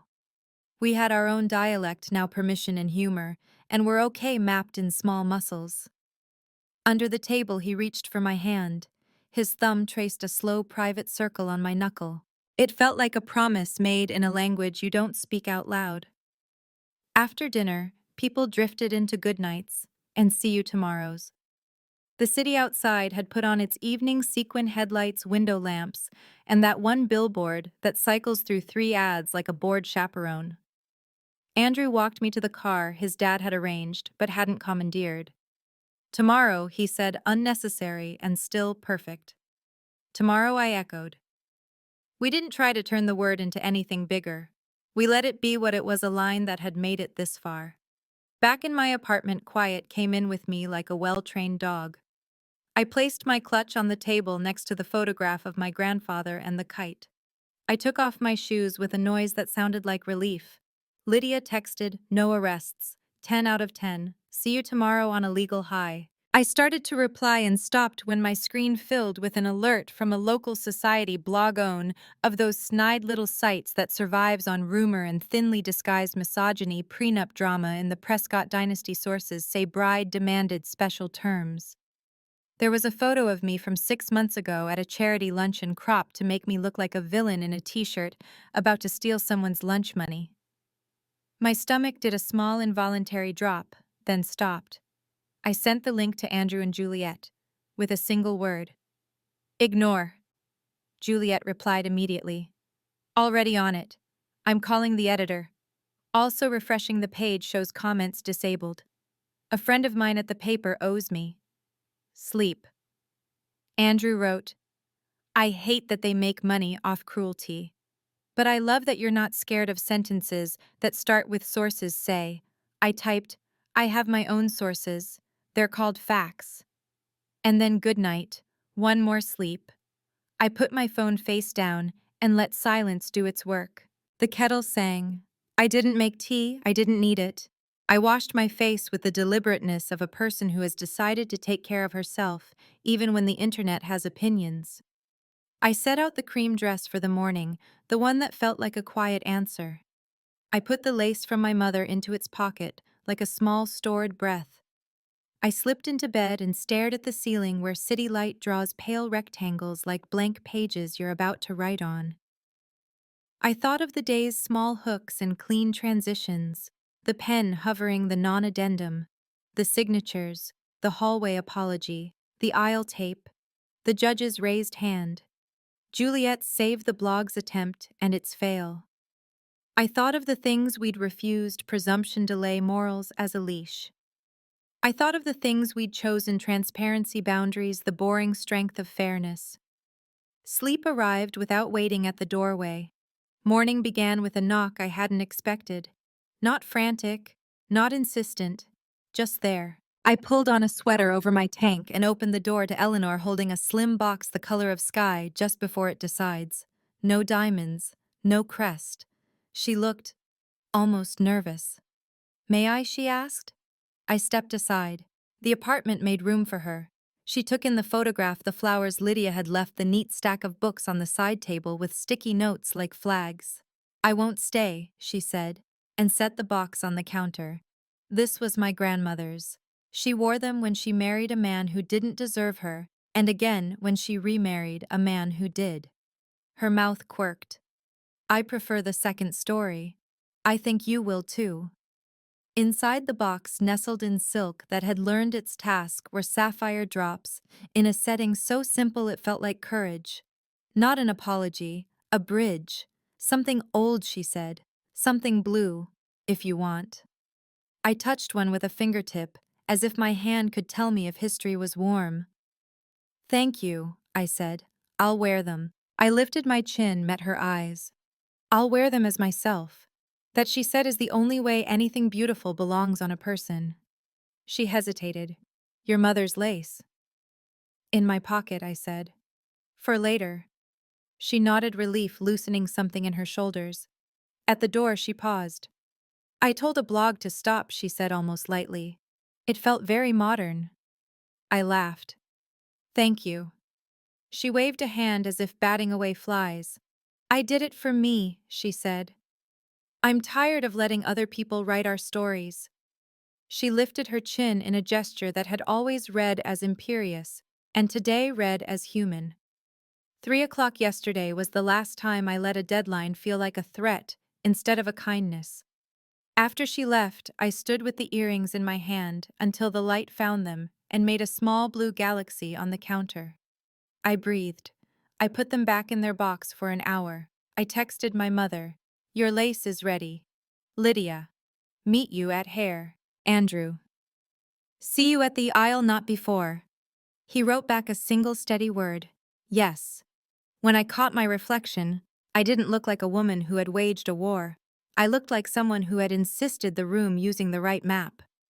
Part 4 ended not with a twist that breaks, or a triumph that shouts, but with a quiet inventory. A contract signed, a boundary, honored, a family learning new grammar, a sapphire blue that looked like a small steady sky. Tomorrow would be the ceremony, but today, for once, I let the victory be ordinary. I ate toast. I packed lip balm. I handled my own name like something I would not loan. And somewhere in the city, papers sat in a safe with 4 signatures, and none of them were a leash. 45 minutes before the ceremony, the officiant called in sick. Teresa, our planner, mouthed the words, "I've never seen on a timeline, fever 1 or 2, and covered the phone like she could shelter me from a temperature. The bridal suite went very still in that way rooms do right before someone drops a glass. Lydia froze with a bobby pin between her teeth. My mother's hands went from smoothing my veil to flattening air. Okay, I heard myself say, steady, only because I'd practiced steadiness. We need a license signer who can make this legal, not just beautiful. Options. Teresa was already moving fingers a blur over her phone. A judge, a clerk, a minister with credentials. I'm calling everyone. Lydia spat the bobby pin into her palm with the precision of a surgeon. If it comes to it, she said, I will Google how to marry people in Illinois and speed run a credential while you do your mascara. My mother lifted my face by the chin like she used to when I scraped my knee. Breathe. I did. In the mirror, a stranger in white blinked back at me. Not a princess, not a debutante. A woman who had insisted on a map and refused a leash. The sapphire drops Eleanor brought that morning caught the light. My great-aunt's lace tucked into my pocket like a small borrowed courage. Teresa's phone rang. Yes. She listened. Eyes narrowing, then widening, then softening. Yes. That would be perfect. Thank you. She turned to me. Judge Whitaker is here. She's willing to officiate. A beat of silence, then Lydia let out a sound that began as a gasp and became a laugh. Plot twist, she said, delighted. My eyebrows went up. The judge, Eleanor's friend in powder blue who asked yesterday about speeches with the voice of marble, was willing to sign my marriage. Really? I asked, and didn't trust the moisture in my eyes enough to blink. She said, and I quote, Teresa checked her notes. It's time I put my mouth where my opinions are. Teresa smiled. She's in chambers at the hotel going over the license with the clerk. Which means, Lydia said, swooping in with the pin, you get married, and I get to say forever that a federal judge helped me fix your hair. My mother kissed my cheek without smudging a thing. You picked the right day to be brave, she murmured. Pacing slowed. The universe had shaken the box and the pieces were still right side up. Lydia's fingers moved in my hair with practiced urgency. My mother laid out the bouquet like you lay out a good argument, simple, clean, intentional. The florist must have known I liked the shape of restraint. White ranunculus sprigs of olive, a lemon leaf or two as an inside joke from my mother. A knock. Teresa again softer. Natalie, your father's here. Dad entered the way he enters rooms he knows have a lot of feelings in them, quietly with a joke in his pocket, or nothing at all. He stopped, hand to his chest like he'd been hit, and laughed at himself for the fuss, but didn't apologize for it. Wow, he said, long and sincere. You look like a person who could write a constitution. Small one, I said. Maybe for a city, with a lake. He dabbed at the corner of his eye with the handkerchief that lives in his suit coat regardless of trends. I don't want to cry before the aisle, he said. So I'm going to be very practical and ask if your shoes hurt. They're fine, I said, and didn't add that I had packed flats because my future self is someone I consider. He took my hands. His were warm and dry and the exact size to make me feel 10 and 30 at once. You ready to do this, kiddo? I hate that word and love it. Yes, I said. I'm ready to choose. In the hall, footsteps approached me, measured no click of diamonds. Eleanor stood at the door in pale blue, simple as a prayer. She didn't cross the threshold, just held my gaze. You look like yourself, she said. Thank you, I said. The judge is waiting downstairs, she added, tone almost conspiratorial. She wore flats. I'm learning. Me too, I said. We moved as a small flock. Teresa ahead like a brisk shepherd, my mother at my side, adjusting illusions I didn't know could be adjusted, Lydia behind with the emergency kit strapped like a holster. In the elevator, the mirror gathered us into one frame. My face looked like it belonged to me. We glanced into the anteroom where Judge Whitaker stood with Andrew and the clerk. Up close, she looked less marble and more woman who runs on coffee, a single loose hair behind her ear. Andrew turned when he felt me arrive. I felt it before I saw his face. We had agreed not to see each other fully until the aisle, but proximity has its own rules. He smiled, and the room read brighter. Judge Whitaker approached, hand extended. Ms. Harper, she said, then corrected herself. Natalie. I asked to do this. You don't know me. You have every right to say no. You came, I said. Thank you. My voice widened. Why I told Eleanor last night that control isn't care, she said. I've spent a career teaching people the difference between power and authority. Seemed silly not to practice it at a wedding. She set the license on the table. We'll use the standard vows unless you want to add a line, she said, matter of fact. I sometimes include with respect, and I've never regretted it. Added, I said. Andrew's eyes flicked to mine. Respect, a word that feels like a floor. 10 minutes. Teresa announced, checking her watch like it could be late on our behalf. Positions. We separated. The hallway to the chapel smelled like flowers and stone. The music cue began a string arrangement I'd chosen because it made me think of how wind sounds in high trees. The doors opened on cue. Hook again, but softer. The first look is a kind of ultimatum you give and receive. Andrew was at the end of the aisle, lit from the side by late afternoon. His expression didn't perform, it simply happened. To my left, Eleanor's hands clenched and unclenched at the edge of her program.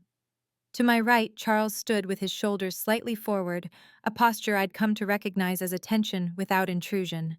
Juliet caught my eye with one sequined wink from the front row, bright conspiratorial. Dad and I walked. He didn't rush or drag. He paced like the person who had taught me to count out loud when a recipe asked for patience. Left. Straight, he whispered at the tape marks Teresa had laid down. And I wanted to laugh, but my throat couldn't decide if it was allowed. At the altar, not an altar but a place to stand, Dad lifted my veil and kissed my temple. Do the right thing, not the loud thing, he murmured, and put my hand in Andrew's. The solidity of that hand. It felt like a home. Judge Whitaker's voice carried without trying. We are here not to satisfy a timeline, but to mark a decision, she began. These two have already done the hard work of choosing. Today we witness it and promise to hold them to it when memory blurs and routines harden. She made us laugh once, something about printers and justice thanks to Marcus's story, and then she made us still. Andrew and Natalie have asked to add a word to the traditional vows, she said. It's a small word that makes a large difference, respect. We repeated vows that have lasted because they were written with verbs: to love and to respect, to comfort, to keep, in sickness and in health, in ease and in effort. Rings. My hands did not shake. Andrew's voice caught once and then cleared itself like a decent person making room for truth. Before pronouncing, the judge looked at us, just us, not the room. By the power vested in me, she said, and then softened it by the power you vested in each other. First, I pronounce you husband and wife. Please proceed with the rest of your lives. We kissed, not movie length, not a peck. The exact right amount to say we knew where we were. The room exhaled and then invested itself in clapping. Lydia whooped like a person who'd gotten away with something. My mother cried in a way that cleaned the air. Eleanor's hands found each other, and if you listened closely, you could hear pride, elbow past fear. Twist small and private as we turned, Charles stepped forward slightly and brushed Andrew's shoulder, then mine with 2 fingers. It wasn't a hug, it was something older. In the corner of the paneled room, Walter was invited to the ceremony as he stood with both hands on his cane and looked like a man who had finally set down a weight. We walked back down the aisle through a field of faces that had decided to be kind. In the anteroom, the judge signed the license with a pen that was not a Mont Blanc, and I smiled at the thought that sometimes instruments matter. Andrew signed, then I. Teresa took a photo that made it look like we were all in a painting about competence. Thank you, I told the judge, for stepping in. She waved it off. You stepped in, she said. I just bought a stamp, then leaning slightly conspirator to conspirator. Also tell your mother-in-law the lemon salt patience recipe worked. I tried it last night. She's right. It elevates everything. The reception was in the room next door, turned on the light. Tables are dressed, but not overdressed. Candles, but not so many that it felt like you had to whisper. The band tested a chord progression I like because it sounds like the front door of home. The toasts were scheduled, and we stayed on schedule because we wanted to bless the planner who had become a general. Juliet's speech came first. She spoke like a bridge-strong, pretty functional. My brother and I grew up in a house that mistook volume for conviction, she said, earning a laugh that ended in a listening. I've watched him learn to choose, not just comply. I've watched Natalie ask the kind of questions that make a family grow a spine. I'm proud to stand here watching them choose each other. Marcus spoke next, told a brief story about Andrew fixing that printer, then a brief one about me debugging code with a post-it wall that made his apartment look like a conspiracy theory had broken out. They're both builders, he said, of things you can touch and things you can trust. Eleanor stood unexpectedly, heads turned like birds. She didn't hold a glass high. She held it low, close to her chest.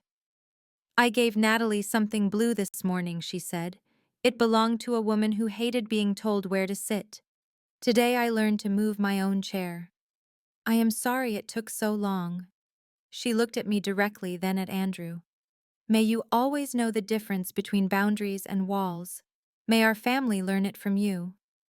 The room didn't explode into applause. It did something better. It breathed. You could hear finally in the inhale. Between bites of food that remembered to be food twist medium, Charles approached Andrew with a small envelope. Not ivory. Plain. Andrew opened it, then turned so I could read with him. A letter on the stationery of the trust administrator signed and stamped a clarification that Andrew's marital agreement, as signed, did not and would not constitute breach of beneficiary duty. Further, that decisions related to his marriage would not trigger punitive review. It was the legal equivalent of telling a grown son, "You are free to be in love without financial handcuffs." Andrew looked up at his father. The 2 men held silence like an object between them and decided together to put it down. Thank you, Andrew said. Words as simple as bread. Charles nodded. Congratulations, he said, and for once the word landed without pretense. Music found a volume that allowed conversation. We danced not because anyone told us to, but because our bodies remembered joy. Our first dance was to something uncomplicated, just the kind of swaying that means home. My father cut in and managed not to cry during the chorus. He saved it for the bridge. Eleanor danced with Andrew, and I watched them move in a new grammar, her not leading him, not bracing. Lydia stole me for a minute to take a photo in the hallway, where the light makes your skin forget how screens feel. "I'm proud of you," she said into my shoulder. "You didn't perform strength, you just had it." "Thank you for pushing pins like miracles," I said. "Please," she said. "It was an honor to stab your hair." Paige, the cousin with the sash of opinions, came up to me near the dessert table, carrying a glass of champagne like a premise. "No hard feelings," she said, in the tone of someone offering peace after throwing the first 4 stones. "Family can be a lot." "Family can be a lot," I agreed. "Cake?" I gestured to the lemon cake that my mother had insisted on, even after Eleanor's bakery list tried to drown it in buttercream. Paige hesitated, then nodded. I cut her a slice and then one for myself. I squeezed the lemon wedge the hostess had cleverly added. Lemon salt patience. Later in the small pocket moments receptions always gift. If you look for them, Juliet found me on the balcony. The lake was a dark sheet now, and the wind from it arranged my hair without asking. "Thank you," she said. "For what I asked. For not making me choose between the family I was born into and the one I get to help build," she said. "You made it easier by being clear. Clarity is mercy." "You made it easier by being brave," I said. "Bravery is contagious." She laughed. "I'll embroider that on a pillow for Mom." "Do," I said. "Put it on the chair." She moved. We re-entered just in time to hear Walter tell my parents a quiet joke about concrete and patience. My mother laughed, recognizing a fellow teacher. He tipped a glass to me across the room, and I tipped mine back. We were done. We were beginning. The bouquet toss did not devolve into a melee, because Teresa refused to allow it. The late-night snacks were sliders and fries because I have seen too many weddings end with people pretending macarons are food.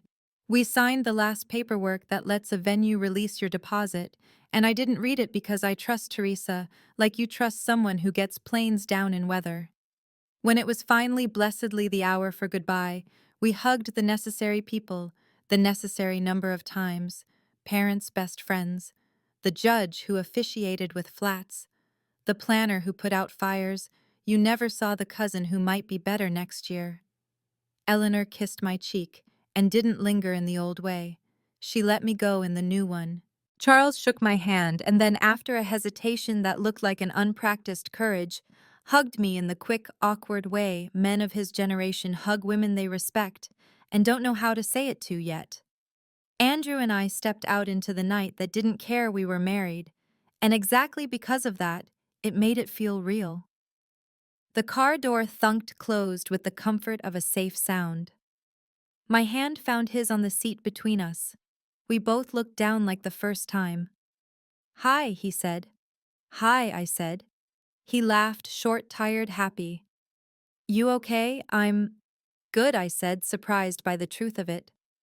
"You good," he said. And then after a breath, I told my father, "Thank you," and meant it. That felt like a twist I didn't expect. "You gave him something to rise to," I said.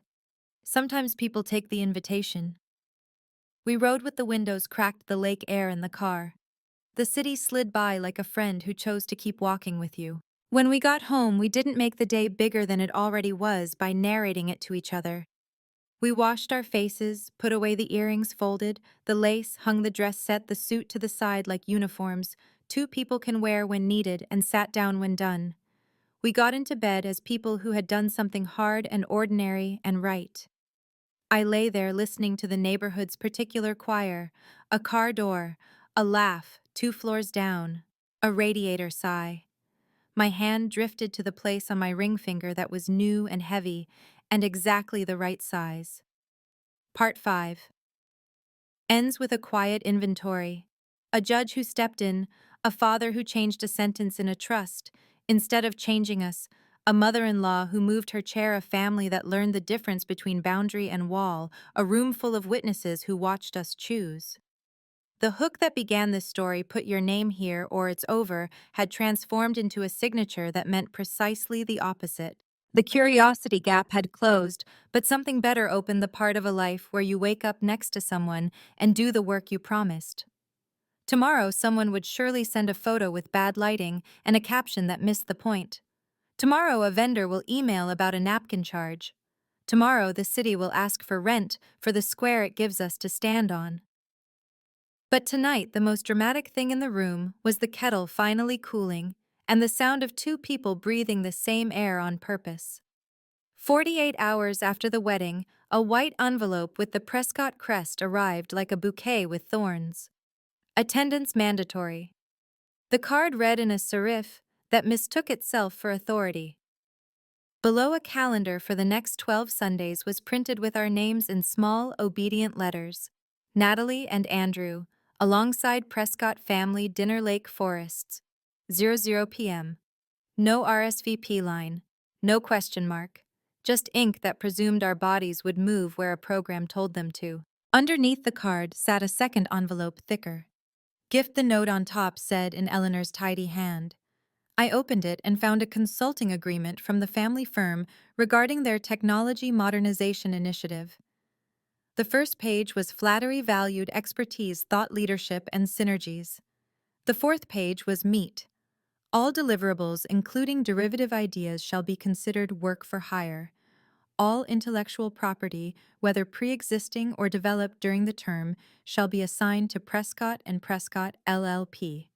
I said out loud to the empty kitchen, absolutely not. The kettle clicked off like applause for a line well delivered. I called Andrew and read him the first card, then the fourth page. There was a brief stunned quiet, and then a sigh that morphed into a laugh. We just got married, he said. They couldn't give us 3 days. Legacy is hungry, I said. It eats what's closest. Okay, he replied, getting into his lawyer cadence. 2 things. First, we choose Sunday dinners. Not mandatory. Second, you don't sign anything that treats your mind like a souvenir. I smiled into the phone and heard my grandfather's advice in Andrew's tone, don't flinch. Agreed, I said. Meet me at home at 6. We'll draft responses. 6, he said. I'll bring takeout and a pen that isn't a weapon. Pacing, then slow enough to feel the floor beneath my feet, quick enough not to let ink harden into reality. I set the envelopes on the table beside the photo of my grandfather and made tea I didn't drink. The apartment still smelled faintly of lilies and candle smoke from bouquets we hadn't had the heart to throw out. I opened the window. Lake air snuck in like a thief who meant well. At 6, Andrew arrived with Thai food and his tie in his pocket. He kissed me with the domestic relief of a person who knows which door opens to which life now. We set plates and chopsticks around the meal like we were about to have dinner with 2 unwelcome guests. Card first, I said, tapping the calendar. He skimmed it and made a face, then flipped it over like he could turn it into something else if it didn't look at him. Once a month, he said, decisive. We'll pick the date. We'll drive ourselves. We'll leave when we want. Boundaries aren't punishments, I said, but they feel like it when people are used to permission. He nodded. All right, he said. It should come from me. We worked on the phrasing like it was code clean, kind, unambiguous. We're starting our own traditions, he typed slowly, speaking as he wrote. We'll join family dinner once a month. We'll alternate months, hosting in the city to share the drive. We love you. This will help us love you well. Love is a verb, I added, and he smiled. He hit send. Your turn, he said, sliding the gift contract closer. We read the flattering preamble without reacting, and then circled clauses like we were charting rocks in a river. Assignment of all strike. Work for hire narrow to specific deliverables that do not include Natalie's pre-existing frameworks. Non-compete-agone. NDA narrowed to client confidential information, only no gag on process learnings. Payment doubled. Timeline is efficient but sane. Decision-making recommendations are advisory. I'm not their in-house scapegoat. Draft it, he asked. I opened my laptop. With Walter CC'd, I said. But I'll write the first pass. The lights outside our window blinked on one by one, as if the city were acknowledging our line drawing. When I finished, we read it once quickly, and once like adults.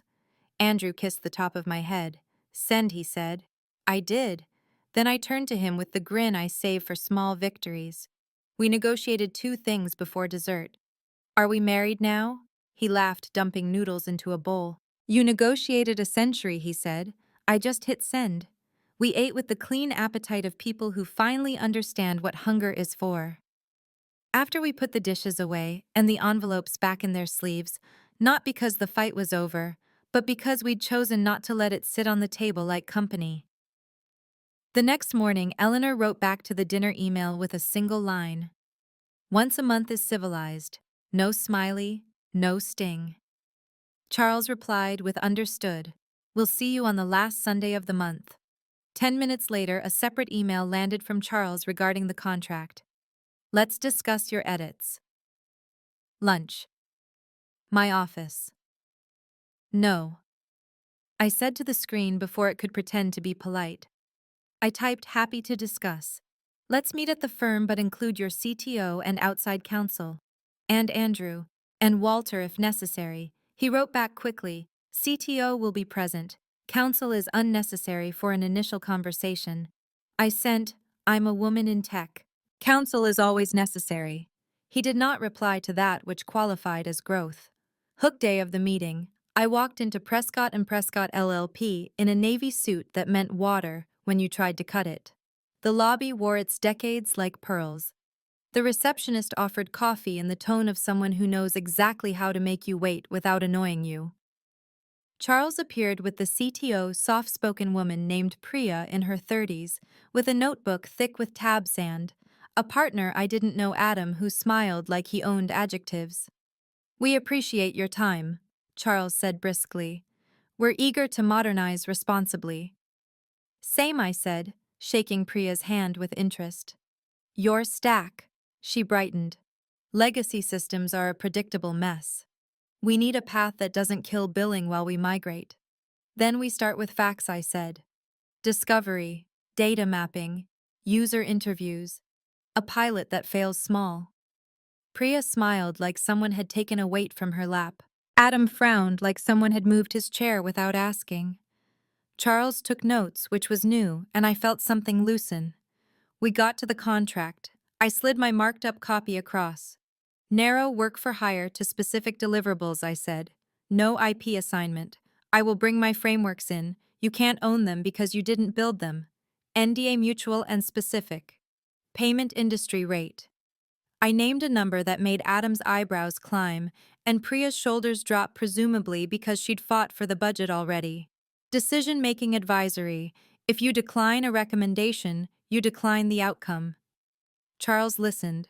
Adam shifted. Priya wrote advisory decline Elil own in her notebook and underlined it. We can agree to some of that, Charles said carefully. But we'll need assurances that you won't develop similar solutions for our direct competitors. Reasonable, narrowed non-compete, I said. 6 months. Named competitors. And it runs both ways. You can't take my frameworks and hand them to an internal team to replicate without me. Priya nodded. Fair, she said. Adam looked like a person who heard fair and thought loss. Let's talk payment schedule, Charles said, turning a page like a man changing seasons. Milestones tied to deliverables. Add a kill fee, I said. If you cancel without cause, I don't eat the cost of your cold feet. He blinked once, then wrote, kill fee, like it was a phrase he was willing to let live.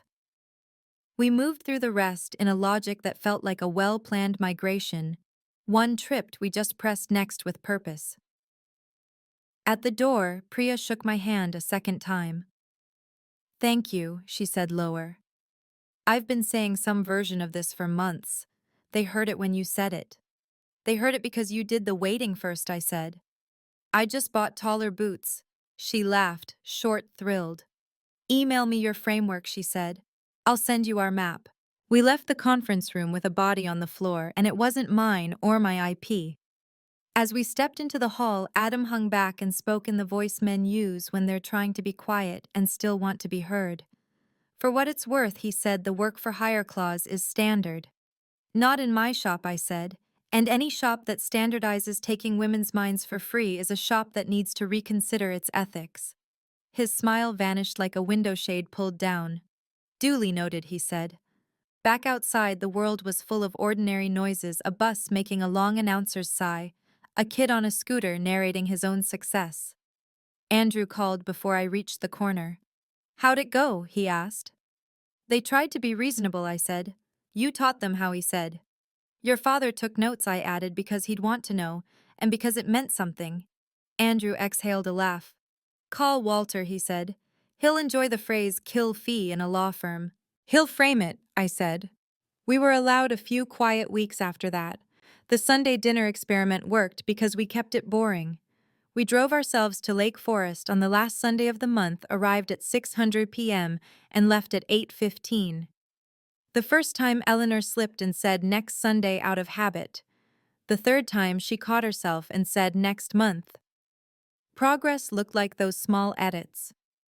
Charles told stories about cases without names, my father told stories about students without names, and the two men discovered they had in common a love for people who show up and do their work without fanfare. Juliet taught Eleanor to make a group text without accidentally adding a real estate agent from 2011. Lydia sent memes into it that made Eleanor type LOL, which is how you know peace accords work. We found a house in a neighborhood that smells like bookstores and coffee when it rains. 3 bedrooms, a small yard. A kitchen that looked like it wanted to feed people who weren't trying to impress anyone. The previous owner left a chalkboard wall in the breakfast nook with remnants of someone else's grocery lists.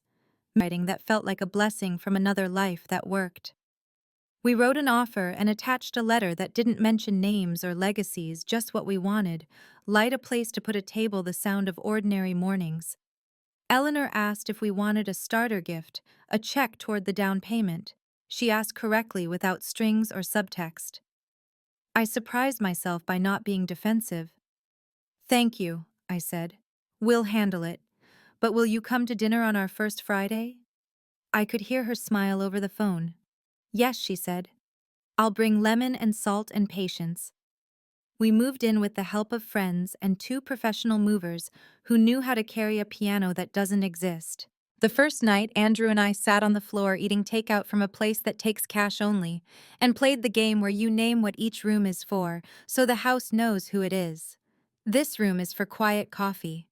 This corner is for shoes and truths. This wall holds the books that taught us how to get here. This window is where we'll hang a plant and forget to water it until we remember. Twist. Wednesday afternoon, 3 weeks into the new house, the Society blog posted again. Sources close to the Prescott family say the bride leveraged a surprise fortune to force unusual prenuptial terms. A blurry photo of us in front of the house accompanied it like a bank robbery reenactment, except we were holding a welcome mat. I didn't feel the same drop in my stomach as the first time. I felt something cleaner: annoyance. I sent the link to Walter with the caption, "Round 2. Then to Andrew, "I'm fine." To Juliet, "Tell your friend at the paper to save her favors. I've got this." Walter called. "Surgical," he said. "Who do you suspect, Paige?" I said, thinking of the sash of opinions. "Or someone at the firm's outer orbit." "I'll draft a letter," he said. "Not a legal threat yet. A reminder their sources are describing a private legal instrument covered by mutual confidentiality. No names, but they'll know." He paused. "Do you want a public response?" "No," I said. "I want to starve it." He grunted approvingly. The oldest technique and still the best. An hour later, the Post updated story under review. Comments shut. The editor posted a note. "We respect our subject's privacy." It wasn't an apology, but it was a closing. Andrew texted coffee on the porch to celebrate non-events. I wrote, "Bring cinnamon. We're ghosts now." He arrived 20 minutes later with cups and the exact right pastry. We sat on the front steps with our socks on because the porch still looked too new, and watched a kid across the street ride a bike with training wheels like he'd invented the wheel. "I got an offer," Andrew said mid-sip. "From my father." I stayed still so the offer couldn't chase us. "Go on. Partnership track," he said. 2 years if I hit targets. Conditions take on two of the firm's oldest clients, move our lives to Lake Forest, commit to an alumni board spot that eats Saturdays. Strings, I said, naming the obvious so it wouldn't shape shift. He nodded. I told him no to the move and no to the Saturday obligation. I told him I'd consider the clients if I could restructure their files for sanity. And he said he's reconsidering what he thought partnership looked like, Andrew said. He shrugged, and the gesture felt like a man setting down a bag. He didn't say yes. He didn't say no. He said, "Let me think." I blew on my coffee and watched steam make a small cloud. "He's learning," I said. "We all are," he replied. My company, Harper Learn, hit a milestone in that same month, a contract with the public school district for a pilot of our literacy tool in 10 schools. The email arrived brightly at 7:12 a.m. on a Tuesday, and I stared at the subject line until Lydia called to scream in a way the neighbors likely found endearing.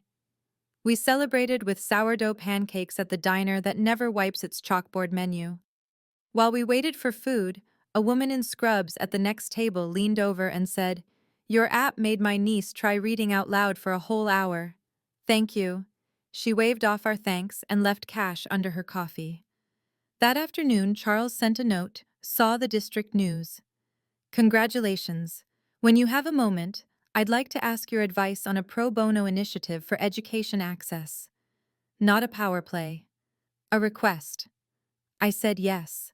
When the first Sunday of our hosting month came, Eleanor and Charles arrived with a plant we could definitely kill and still feel loved for trying. My parents brought lemon bars with powdered sugar that looked like a minor snow. Juliet arrived with a board game and an agenda laughter without politics. We set the table to look like an invitation, not a performance. We ate. We didn't talk about the blog or the contract or anything that wears teeth. We talked about Judge Whittaker's flats and how they'd become chic.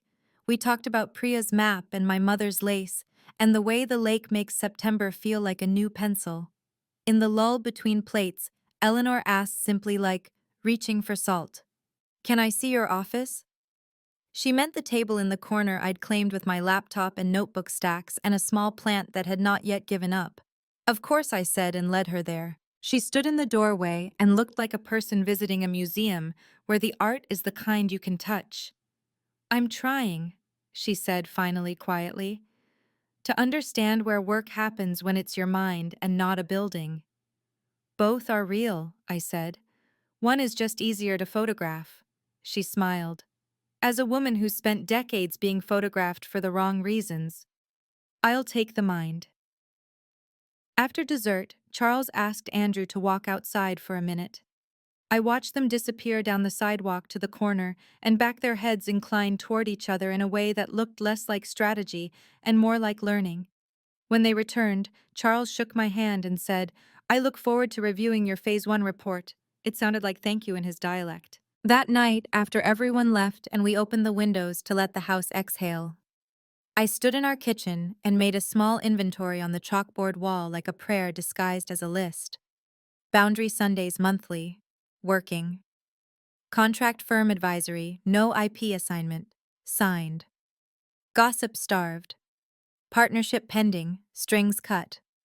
Harper Learn District pilotees. Houseplants, alive for now. Us breathing on purpose. Andrew came up behind me and tucked his chin onto my shoulder. "You forgot neighbors with training wheels adorable. I wrote it in."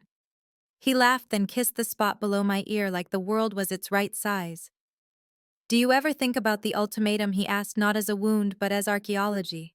"Not as a threat," I said. "As a beginning." He nodded. "Me too." Twist a gentle week later, a handwritten note arrived from Judge Whittaker. It was short. "Respect in vows was the right choice. It's re-educating me on the bench. Thank you for the invitation to do my job better."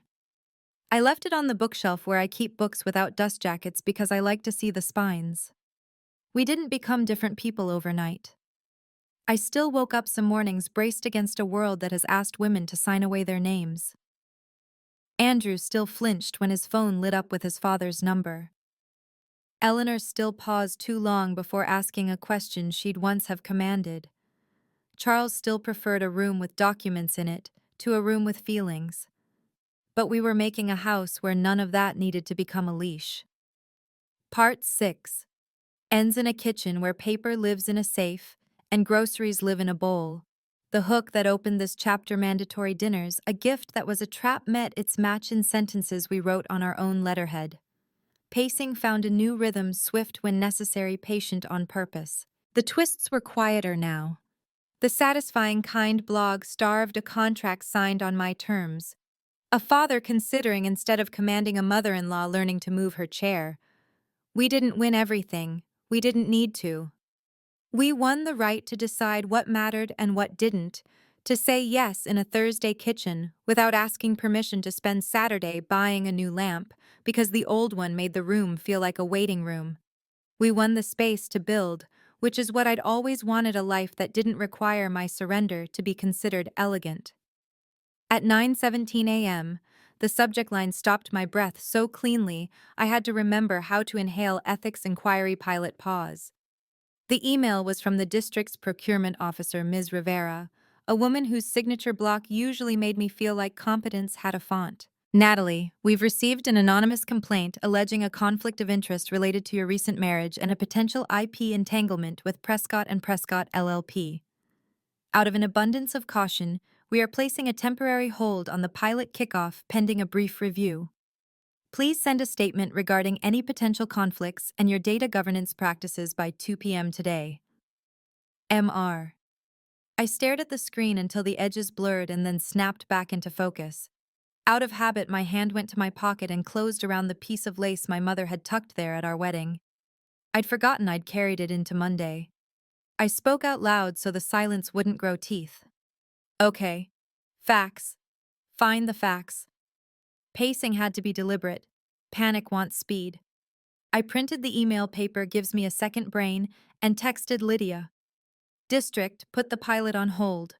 Complaint, conflict, plus IP. She called before the typing dots could finish their thought. They said what she asked, awake in the way adrenaline makes a person. From who, anonymous, I said. Anonymous never means anonymous. It means lazy courage. Okay, she said. What do you need? 15 minutes of your meanest brain, I said. Then I have to call Walter and draft a response. On it, she said. Also breathe. The second call went to Walter. He picked up on the first ring, like he'd been waiting for a phone to be the right weight in his hand. I read him the email and heard the sharpened quiet he reserves for problems with a photograph on it. 2 tracks, he said. 1 immediate calm, boringly professional response to the district. 2, find the origin of the complaint. You think it's, I began. I think the last time someone tried to put a leash on your mind, the phrase, rebuttably presumed, made an appearance, he said. It's not common. If it shows up here, we'll know which room to face.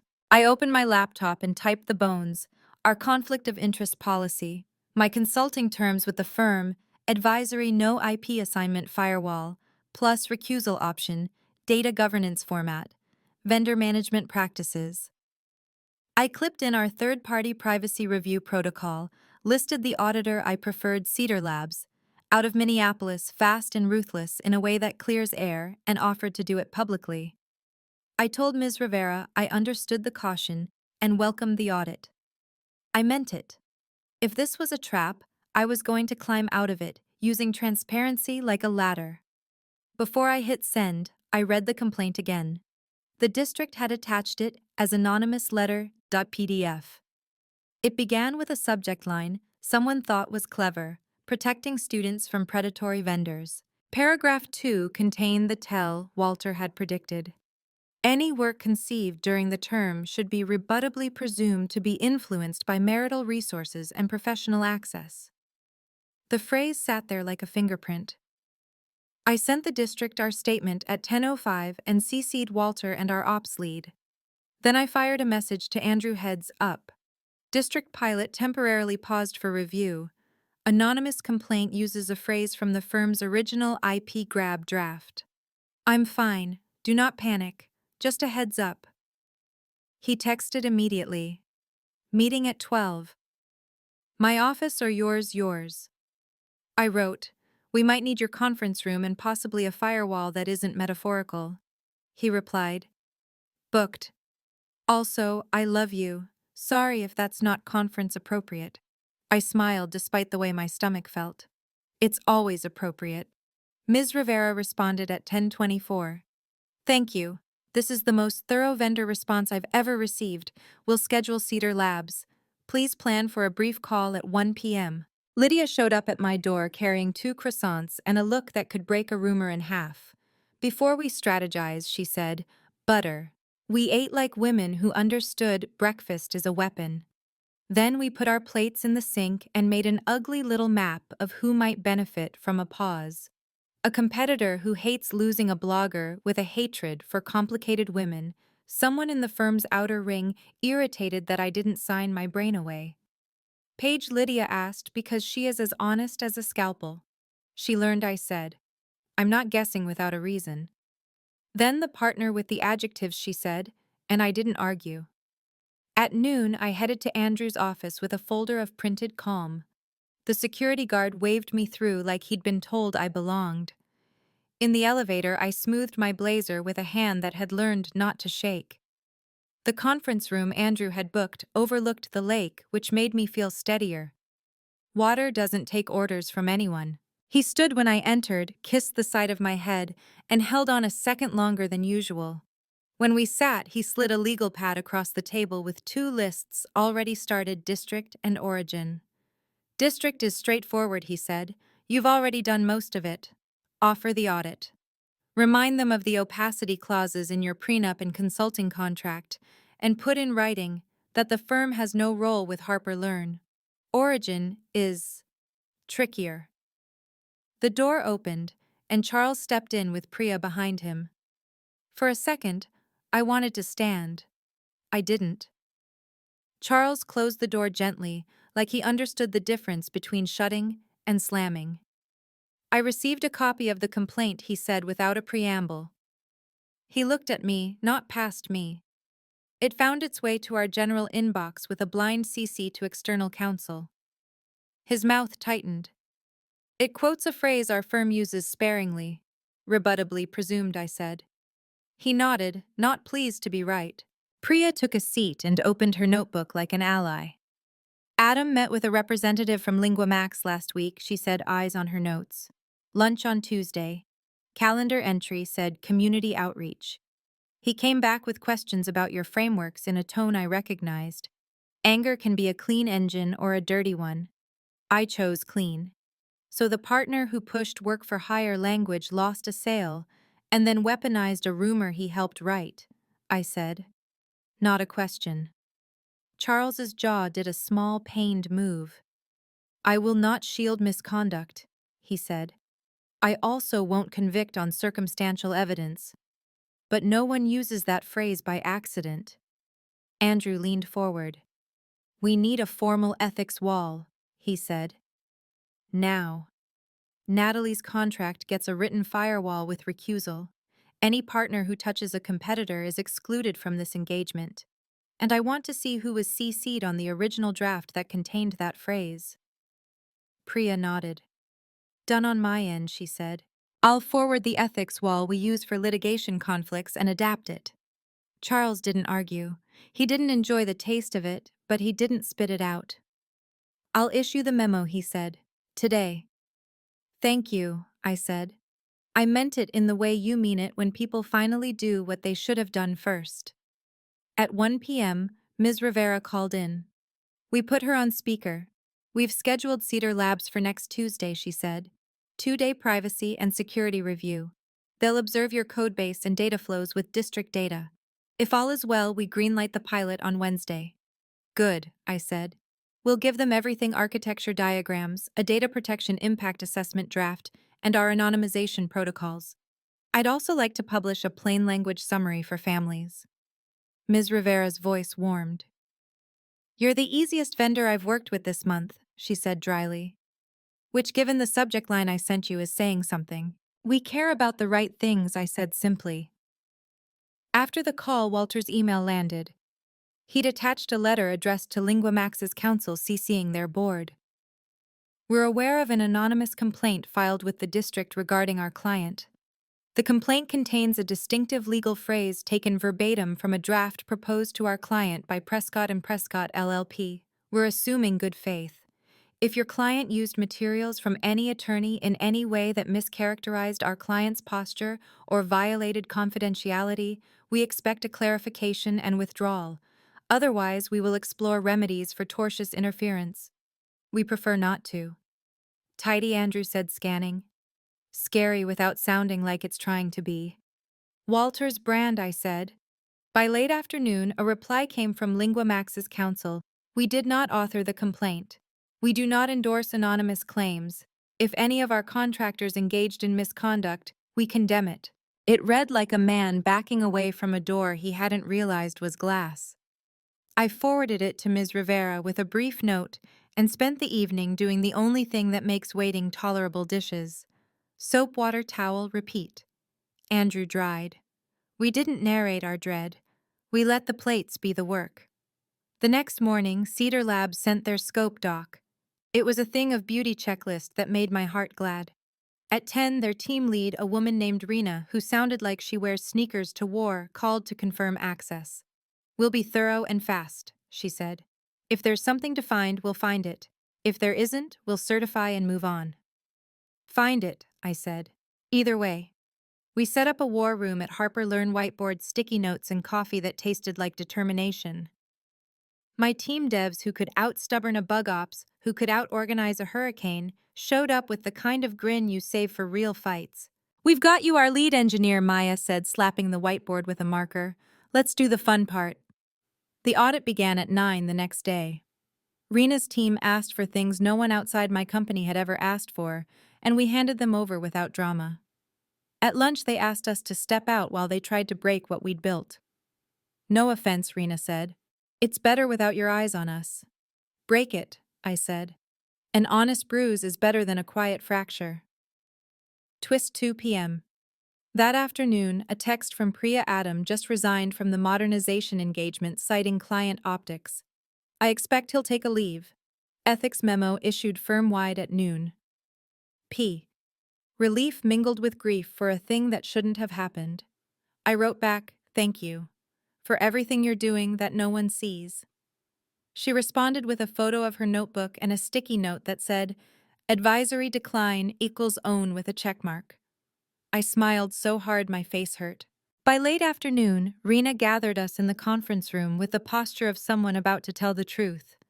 We found 2 minor issues, she said. 1, your default token expiration was set to 12 hours. We're shortening that to 4. 2, a logging process that, while anonymized, could be further salted. We've patched both. Otherwise, your privacy posture is solid.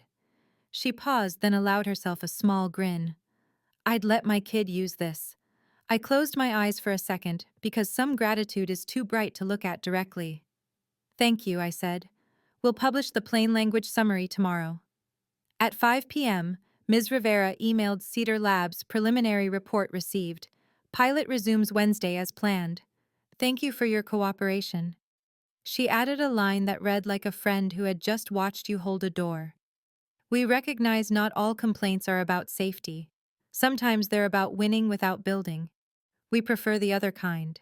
We opened sparkling water in the office kitchen like it was champagne because we prefer clarity to bubbles. Lydia, who'd insinuated herself into the war room with snacks and sarcasm, raised her can. To being extremely boring and extremely safe, she said. And to enemies who can't stay anonymous forever. That evening, Andrew and I sat on the porch of our new house while the kid across the street wobbled on his training wheels and then kept going. He wore a cape. It flapped like a plane. The chalkboard wall in our kitchen had a new list. Audit passed, 4H token salted logs. District resumed. Firm ethics wall memo issued. Adam off. LinguaMax backed away. Blog quiet for once. Sunday dinners boring achieved. Plants alive. I added one more invitation to speak at the Parent Council about data privacy. Ms. Rivera's side note had included the offer. I'd said yes before the sentence ended. Andrew leaned his head against the doorframe. How are you? He asked, not as routine but as inventory. Okay, I said, and heard the truth in it. I'm angry, and proud, and tired in the way you get when the work mattered. He nodded. Dad sent me the memo, he said. Effective immediately, all modernization work will proceed under a formal ethical wall. Any partner engaging with competitors will be recused. He CC'd the partners. And me. He's learning how to use reply all for good, I said. Andrew smiled. Then his face took on the expression it wears when he is about to do a hard thing on purpose. I spoke to him privately, he said. I told him I wouldn't stay at a firm where my wife is seen as an obstacle instead of a partner. I told him my work will not be measured by Prescott next to my name, but by the people I stand beside. He exhaled in the shape of a laugh. He said he doesn't like ultimatums. And you said I said neither do I, he said. That's why I don't make them. I make choices. We let that sit between us like a bowl of fresh lemons. 2 days later, I stood in front of a room full of parents at a school cafeteria, where the posters on the wall tried very hard and told them what we collect, why we collect it, and how we keep their kids' data safer than our own secrets. I watched shoulders drop. I watched hands raise with questions that sounded like love. When I finished, a man in a Cubs hat said, "You didn't dodge. It might be the most beautiful review I've ever received." After the Q&A, a woman with a meticulous bun approached. I'm a paralegal at Prescott, she said softly. For what it's worth, the memo felt different. I've watched a lot of memos get written. This one felt like a person learning. Thank you, I said. Tell Priya her map matters. I will, she said. Also tell your mother the lemon bars at your house had the right amount of salt. I laughed out loud. I will. On the way home, my phone buzzed. A message from an unknown number. My name is Claire. I used to work at LinguaMax. I left last year because of the way they chase contracts. If you ever need a declaration about their tactics, I'm willing. No cost. Kids deserve better. I saved her number in a folder called Good People Keep.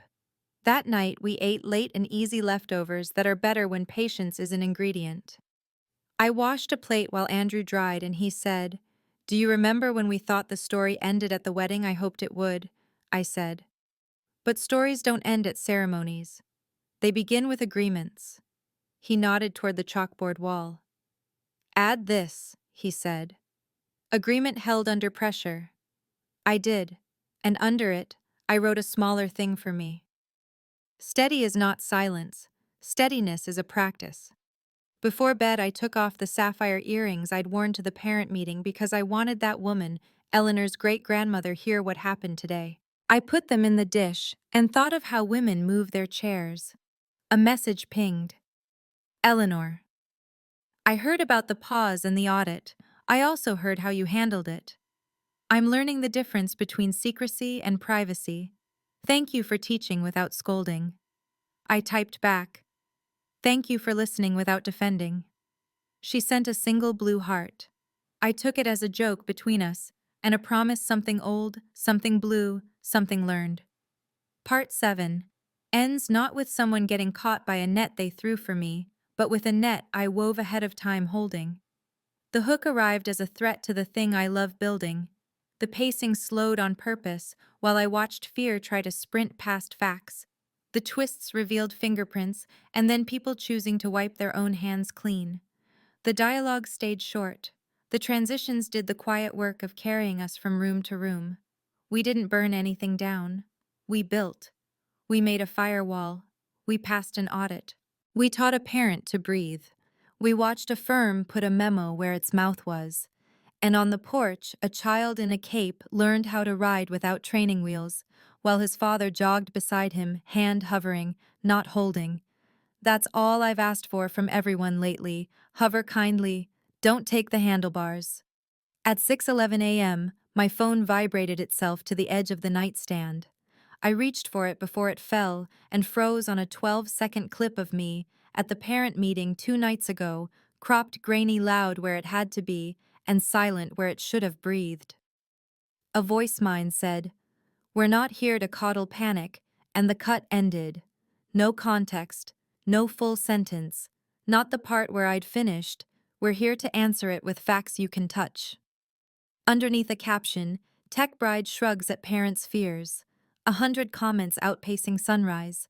A neighborhood moms group, then a private Lake Forest forum, then a glossy account that drinks gossip for breakfast. My chest did that elevator drop. It does when your body thinks you've misstepped in the dark. I sat up. The other half of the bed was still warm from Andrew, who'd left early for a breakfast meeting. I replayed the clip twice, then 3 times, and finally forced my thumb to stop. Hook said I did the smallest sane thing I know. I put on the kettle. I didn't drink the tea. I watched steam curl and disappear as if it could carry other people's certainty with it. Then I pulled up the full recording from the school one Ms. Rivera's team had posted for families who couldn't make it. The truth was, as I remembered my whole sentence, my whole face, my whole open hands, not dismissive, direct. That difference is the center of my life. I texted Lydia the clip with one word, edited. She called before my screen dimmed. Send me the source post, she said. Don't answer anything. Don't like or comment. Don't breathe on it. I already inhaled, I said, and hated the way my voice sounded like a joke with a bruise under it. Okay, she said, and I could hear her hair going into a bun, sound of Lydia preparing to go to war. Give me 30 minutes. At 6:29, Ms. Rivera emailed, We're aware of an edited clip circulating. The district stands by your presentation. We're posting the full recording and a time-stamped summary. If you'd like to add a note, I'll pin it. I wrote, Thank you. Post the full. I'll share it from my account with a simple caption. No back and forth. Facts, not fireworks. She sent back a checkmark emoji and a link. The school account posted the full video at 6:41 with a calm caption. I reposted with 4 words that felt like a hand on a fevered forehead. Here's the whole thing. Then I put my phone face down and rinsed a mug that didn't need rinsing. Pacing had to be slow by choice now. Panic wants to sprint. Clarity asks you to walk. At 6:58, Lydia again. Got a path, she said. The clip first appeared from a burner account that 5 minutes earlier liked 3 posts from a PR firm's client roster. Thornfield and Ames. Thornfield. I repeated, tasting the surname like a familiar perfume. The Lake Forest Philanthropic Committee. Eleanor belonged to the Legacy Circus them for their charity galas. The chair of that committee had introduced herself to me once with a smile that felt like a velvet rope, Marion Thornfield. So pleased. Now the name landed differently. It gets better, Lydia said. The metadata shows the clip was exported from a Mac whose language settings are British English, who uses British punctuation in a city where we have a lake and not the Thames. I almost smiled. Marion's emails all have Oxford commas and little quotes. Bingo, Lydia said softly. I'll keep digging. For now, share the full. Do not engage. I won't, I said. I have a call to make.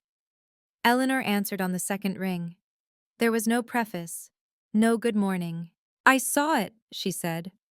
I've asked 3 people whether they were involved, and 2 of them went very still in a way I recognize from depositions. Who, I asked. I won't speculate, she said, and I heard the old Eleonora woman allergic to saying, I don't know. Then I heard something newer. I've scheduled a meeting with Marion at 10, neutral ground, the museum cafe. Would you like me to go alone, or do you want to attend? A month ago, I would have told her to handle her circle herself. This morning, my whole body bristled at the idea of being handled at all. We both go, I said. But I'll set the terms. Good, she said simply. I'll see you there. At 7:12, Andrew texted from his meeting. Saw the clip. Saw the full. Proud of your caption. I'm with Dad. He's not pleased with the internet. Meet me at the museum after, I wrote.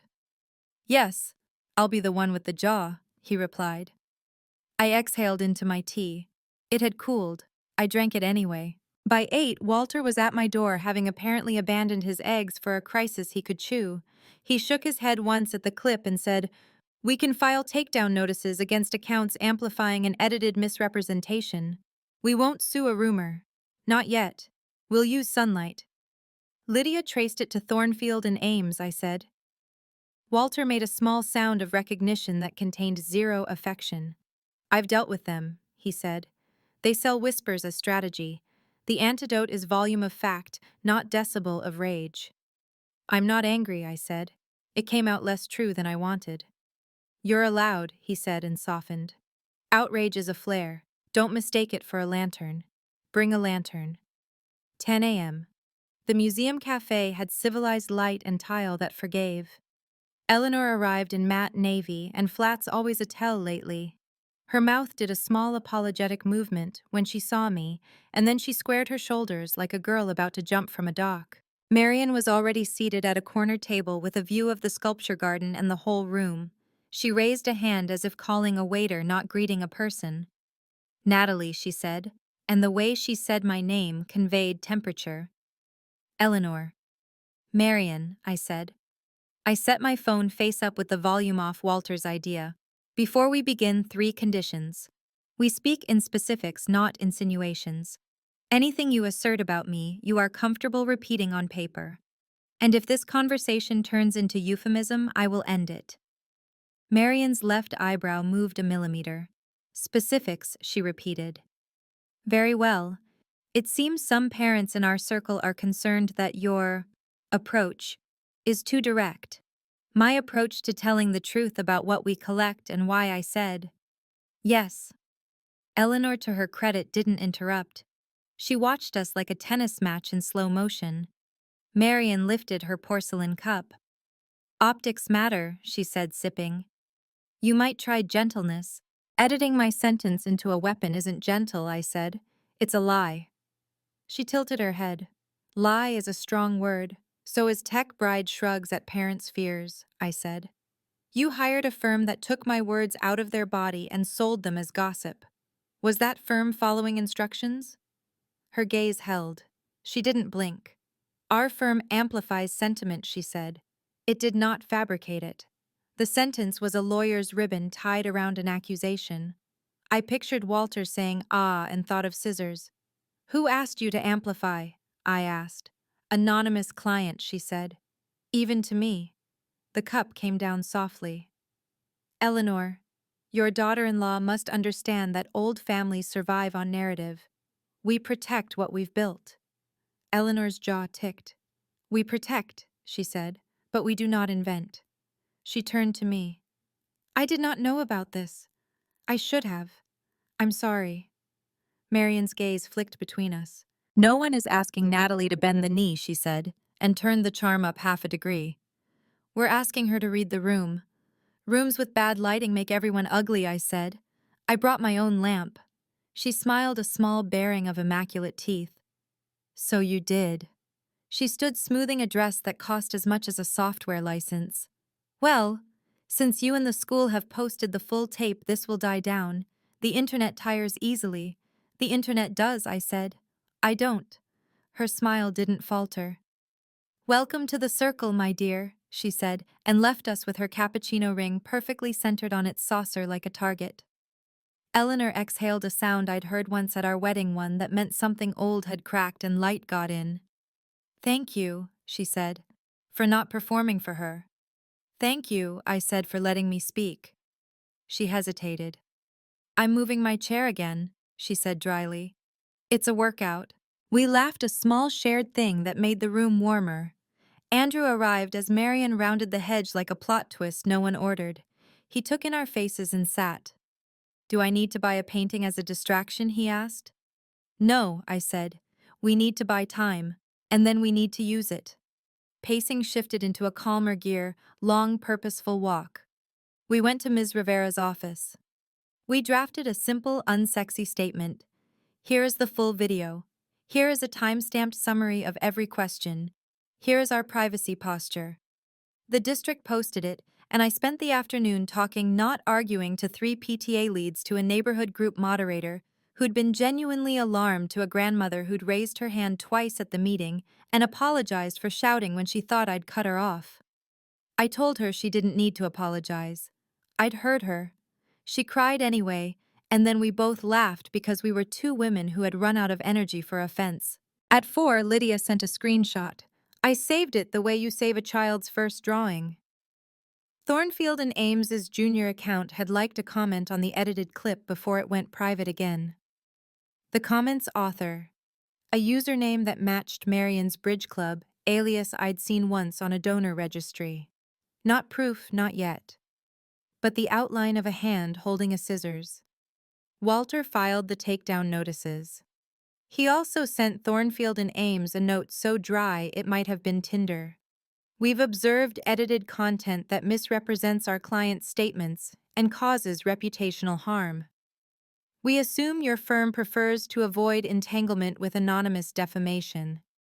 Please ensure no contractor, subcontractor, or community amplifier associated with your accounts continues to circulate the edit. We thank you in advance. No threat. An expectation. That night, Andrew and I didn't debrief so much as exhale in 5-minute increments. He built me a sandwich and presented it like a closing argument: bread, mustard, cheese, truth. We ate at the counter because tables felt like places where statements are made. I'm tired of reactions, I said, finally. I want to tell a story on purpose. Then tell it, he said. Where I didn't answer immediately. The answer had been hovering anyway. It settled in my mouth like a decision when it's ready to be spoken. The Legacy Circle Gala, I said. Education equity. 3 weeks. Marion's event. I'll use her microphone. Andrew grinned, not because of the pettiness but because of the architecture.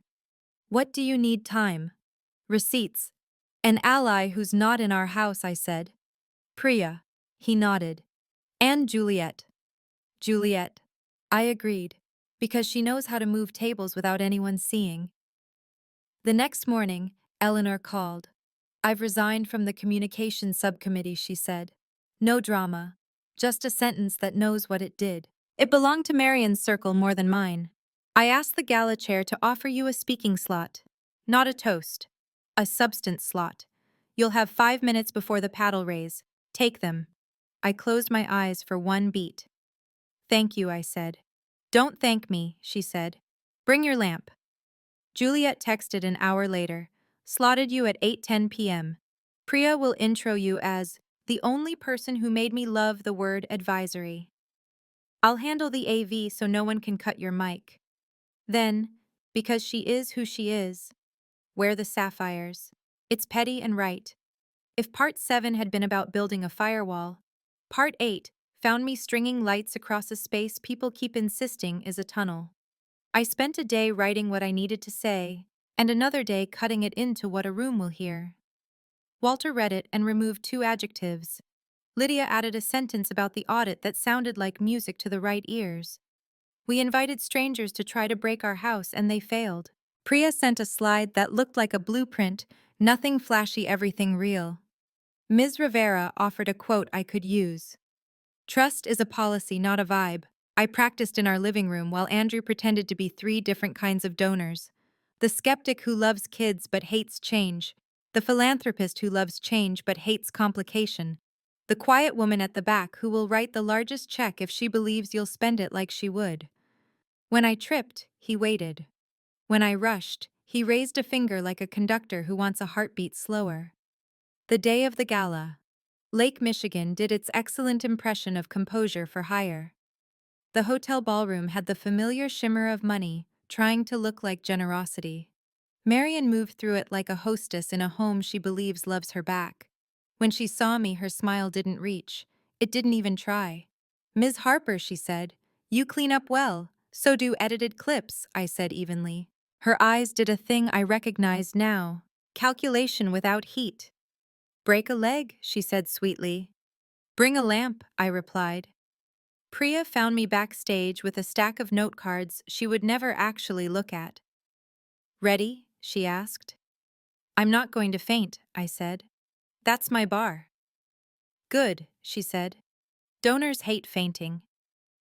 Eleanor stood by the curtain, pale blue again, the closest she came to a uniform. She reached up and touched the sapphires in my ears, not possessively, not proprietarily. You have everything you need, she said, not because we gave it to you, because you built it. Juliet adjusted the mic and murmured in my other ear.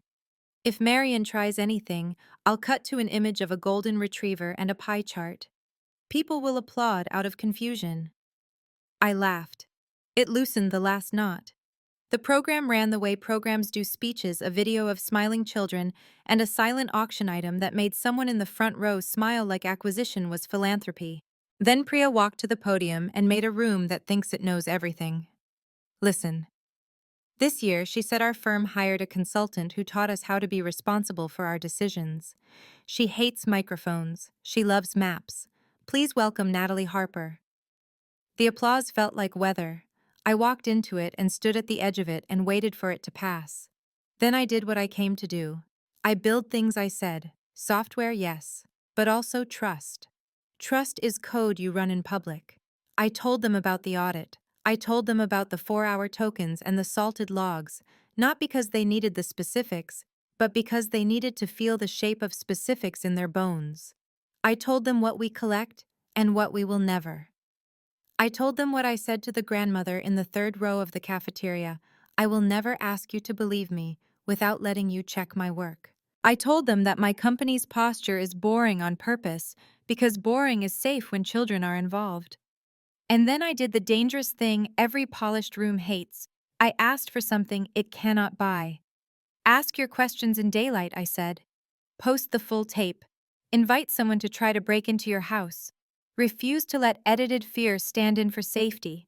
If we're going to build anything worth holding, we have to stop confusing quiet rooms with honest ones. Silence first, then something better than applause movement. People looking at each other like they recognize themselves. Someone at a side table wiped her eye. Marion's jaw didn't move. Eleanor stood very still. Charles in the third row next to Andrew didn't smile. He set his shoulders back the way men do when they've decided not to duck. I ended with the line that had been burning a hole in my pocket since sunrise. I won't be quieter to be acceptable, I said. I'll be clearer to be trusted. Priya returned to the podium. Thank you, she said simply and launched the paddle raise like a person whose job is to turn belief into dollars. Hands lifted. Cards flashed. The number at the bottom spiraled upward in the way money does when it's been given a reason to be brave. Backstage, Juliet hugged me with the camaraderie of women who have practiced doing hard things without fainting. You didn't burn anything down, she said into my hair. You turned all the lights on. Eleanor stepped into the small corridor that smelled like dust and flowers and held out a folded piece of stationery. Names, she said softly. The people who whispered. It isn't a list I'm proud to have known. I didn't unfold it. I slid it into my clutch like a secret I might someday choose to open but not to weaponize. Not tonight. Marion approached with a glass of champagne that had decided to be flat before it reached the rim. You did well, she said. Her tone wanted to be generous and landed as unsurprised. I trust you'll enjoy the evening. I will, I said. Truth travels better in heels. Her smile didn't crack. It did dim. She turned and blended into a cluster of men who used the word legacy like it had a trademark. Andrew found me by the curtain and lifted one brow in the language we now speak. Are we okay? I answered by leaning my head against his shoulder for one full breath. Yes. Out in the ballroom, someone rang a little bell for dessert. In my chest, something quieter rang, the sound of an ultimatum turned inside out. Tomorrow the comments would have new teeth. Tomorrow a new clip might try its own stunt. But tonight, the brightness test was held. The room had seen all of me, and didn't have the power to unsee it. On the drive home, Lake Shore turned into a string of lights I didn't have to earn. We rolled the windows down the way people do when they've chosen to spend air. My phone lit up twice. Rivera beautiful, thank you. Priya blueprint landed, and then unexpectedly a third message, unknown number, I'm a junior at the high school. I watched your talk. I want to build things that are boring on purpose. Thank you. I typed back, boring saves lives. Come visit the office. We'll show you where the good coffee is. She sent a star emoji. I saved her number in a folder called Future. Part 8 ends where brightness belongs not with a bonfire, but with a well-lit room. The hook arrived at dawn with an edit meant to shrink me. The pacing slowed until facts could catch up to fear. The twist revealed a hand manicured for charity wielding scissors meant for power. The dialogue stayed sharp without blood, and the transitions walked me from kitchen to museum to stage to Karich doorway, another chance to keep choosing my own voice. Tomorrow would ask for steadiness again. I was ready. My lamp was packed. At 8:03 a.m., a bike courier in a bright orange jacket buzzed our gate like urgency had a uniform. He handed me a thick white envelope with a return address I recognized from donor plaques and breathy society pages, Thornfield and Ames Strategic Communications. Inside 3 pages of verbs that mistook themselves for authority: cease, retract, apologize. They accused me of impugning the integrity of community leaders. Marion wasn't named, but she didn't need to be, and demanded I remove my repost of the full parent meeting video, which created undue harm to stakeholders. I read that twice. My breathing stayed regular through practice alone. Hook a threat in serif delivered with morning coffee. I placed the letter on the kitchen island like a specimen and texted a photo to 3 people. Lydia. They sent you a stop telling the truth letter. Adorable. Frame it. Walter. Do nothing for 30 minutes. I'm on my way. Andrew, I'm coming home. I made tea I didn't drink and stared out at a sky that couldn't decide between blue and gray. On our block, a kid wrestled his backpack zipper like it had offended his ancestors. The normalcy was good medicine. At 8:41, Walter let himself in with the knock of a man who respects doors but won't be kept out by paper. He skimmed the letter mouth, making the shape of a lawyer's private laugh. It's not a letter, he said. It's a bluff wearing lacquer. He tapped a line with one finger. Remove the full recording. They're asking you to delete context. He looked up. Absolutely not. Andrew arrived minutes later, tie crooked hair honest. He kissed my temple the way you treat glassware you love carefully, and read over Walter's shoulder. What do we do? He asked. We bring receipts, Walter said. We've got your repost. We've got the district's full pinned recording. We've got Cedar Labs' audit summary. We've got Lydia's breadcrumb trail to Thornfield's burner and the bridge alias. We respond once boringly, and then we go upstream. Upstream, I asked. To the board that hires them, he said. Legacy Circle. Marion's Oxygen. I felt my jaw set the way it does when my spine needs help. Let's go. Pacing shifted sprinting. Walter drafted a response with the grace of blade work. We decline your demand. The reposted video is the district's unedited public record. Any claim of harm should be directed to those who circulated a false edit. We are prepared to provide evidence of that circulation's provenance. Kindly confirm by noon that your letter is withdrawn and that no further attempt will be made to suppress the full context. He sent it to Thornfield and Ames, CCing the Legacy Circle's general inbox and the district's council for good measure. Then he put his phone face down with the drama of a man who's earned it. Now he said we make 2 calls. Eleanor and Ms. Rivera. Eleanor answered with a voice that had slept in a chair. I expected this, she said when I told her. Marion thinks silence is civility. She doesn't know it's rot. A breath. The circle meets at 2, an emergency session. I requested it. Bring Walter. Bring your lantern. Ms. Rivera, by contrast, was sunlight. We stand by the full recording, she said crisply. If anyone asks us to take it down, they'll get a lesson on FOIA and public records they won't forget. Lydia's text pinged while we ate toast we didn't taste. Got more. The burner that posted the edit logged in from 2 locations, Marion's office IP, and a Lake Forest guest network registered to Prescott Pavilion. I read it twice. Prescott Pavilion, I said aloud. Andrew made a sound somewhere between disbelief and dread. That's the hospitality suite at Dad's firm, he said. Used for client events. Who had credentials? Half the partners, he admitted. And their guests. Adam, I said, not as an accusation, as geometry. Andrew nodded once, jaw tense. He's been quiet since ethics issued the memo. Too quiet. Let's not guess, Walter said evenly. We'll ask. By noon, Thornfield's Bluff and Lacquer responded with a single sentence climb down. We withdraw our letter. No apology. Just a door closing softly on a hallway they'd hoped we wouldn't walk down. I ate an apple like a dare and put on the navy suit that reads as water when someone tries to cut it. Eleanor texted, "Arrive 10 early." I've moved my chair to the end of the table. Legacy Circle's boardroom had the kind of light that flatters bad decisions. Water glasses sweated in tidy rings. Marian sat mid-table posture like a string instrument tuned disgustingly tight. Her bracelet diamonds in a line caught the light like winks that didn't reach anyone. "Thank you for coming," the chair said with the voice of someone who hates emergencies. "We're here to discuss recent escalations." "I'll make this simple," Marian said, smiling like a doorstop. "Ms. Harper has weaponized social media to embarrass the circle." "Incorrect," I said.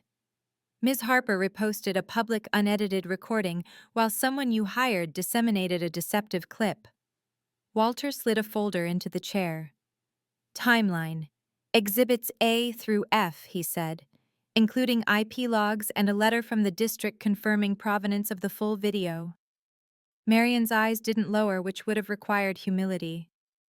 "Decorum matters," she said. "We don't air disagreements online." Eleanor's voice cut cleanly across the table. "Decorum without honesty is theater," she said. "We are not a stage for that." The chair flicked a nervous glance at the folder, then at Marian. "Marian, did Thornfield and Ames send a legal demand to Ms. Harper?" "They sent a note," she said, "to lower the temperature. By asking her to delete a public record," Eleanor pressed. Marian's smile thinned. "We asked for a pause." "On truth," I said. "You asked for a pause on truth." Silence. On the wall, a framed mission statement claimed to advance education with integrity. I looked at it long enough to make someone else uncomfortable. Walter tapped Exhibit C. Additionally, this shows the initial edited clip originated from a burner account managed by a junior associate at Thornfield and Ames. The IP used matches one registered to Marian's office, and he slid Exhibit D forward a second upload routed through the guest network at Prescott Pavilion. The chair swallowed. "Prescott." His eyes darted to Eleanor. "We can't." "We can," Eleanor said. "And we must. Our family's name is not a tarp for other people's mess." Marian challenged the room with her chin. "Even if a junior made a mistake, we can't police every enthusiastic supporter," she said. "The problem is tone. Natalie is chilly." I almost laughed. I didn't. "I'm precise," I said. "That used to be called competent when men did it." A woman I didn't know. Treasurer, I guessed by her tidy notes, spoke for the first time. "I watched the full video," she said. "My granddaughter was there. She came home and said, 'The lady didn't talk to us like we were dumb.' I like that." The room shifted by degrees. Chairs creaked as people reconsidered where their weight belonged. The chair cleared his throat, motioned to end Thornfield and Ames' contract pending a conflict review. He ventured softly. "Second," Eleanor said crisply. "All in favor." Hands rose. "Not all. Enough." Marian's lip curled so slightly that only women would catch it, and Marian the chair added almost apologetically, pending that review, "I think it's best if you step back from communications decisions." Marian stood slowly as if gravity owed her money. "You want me to resign?" she said, not a question. "I want the circle to choose integrity," Eleanor said. "We can start with a pause." Marian looked at me. Not through me, finally. Her eyes were a very pretty gray you could mistake for mercy. "You won this round," she said, voice velvet over metal. "But you don't understand how old cities heal. Not with light. With time." "I'm not interested in healing your reputation," I said. "I'm interested in keeping parents from being lied to. If that takes time, I have it. If it takes light, I brought a lamp." She laughed once without joy and left a bracelet winking its private Morse code to someone I hoped wasn't listening. After, in the hallway that smelled like flowers and nerves, Eleanor braced a hand against the wall. I recruited her 15 years ago. She said more to the building than to me. I mistook efficiency for ethics. It's my mistake to carry. You don't have to carry it alone, I said. That's what boards are for when they're healthy. She looked like a woman who'd taken off heels she should never have worn. Come to the house tonight, she said. Family only, no agenda. I'll cook, lemon, salt. Patience, I said. She smiled, then small and real. Yes. The elevator ride down felt like we'd gone somewhere higher. Outside, the lake had decided on blue. On the walk back to the car, Andrew's phone buzzed. He glanced, then stopped walking. Adam, he said. He's requested a meeting. Alone. Not alone, Walter said automatically. I'll go, Andrew said, eyes steady. But I'll leave the door open. He met Adam in a glass-walled conference room that made private conversations performative. I waited in the lobby with a magazine that thought summer hats were an emergency. 20 minutes later, Andrew called. Come up, he said. Both of you.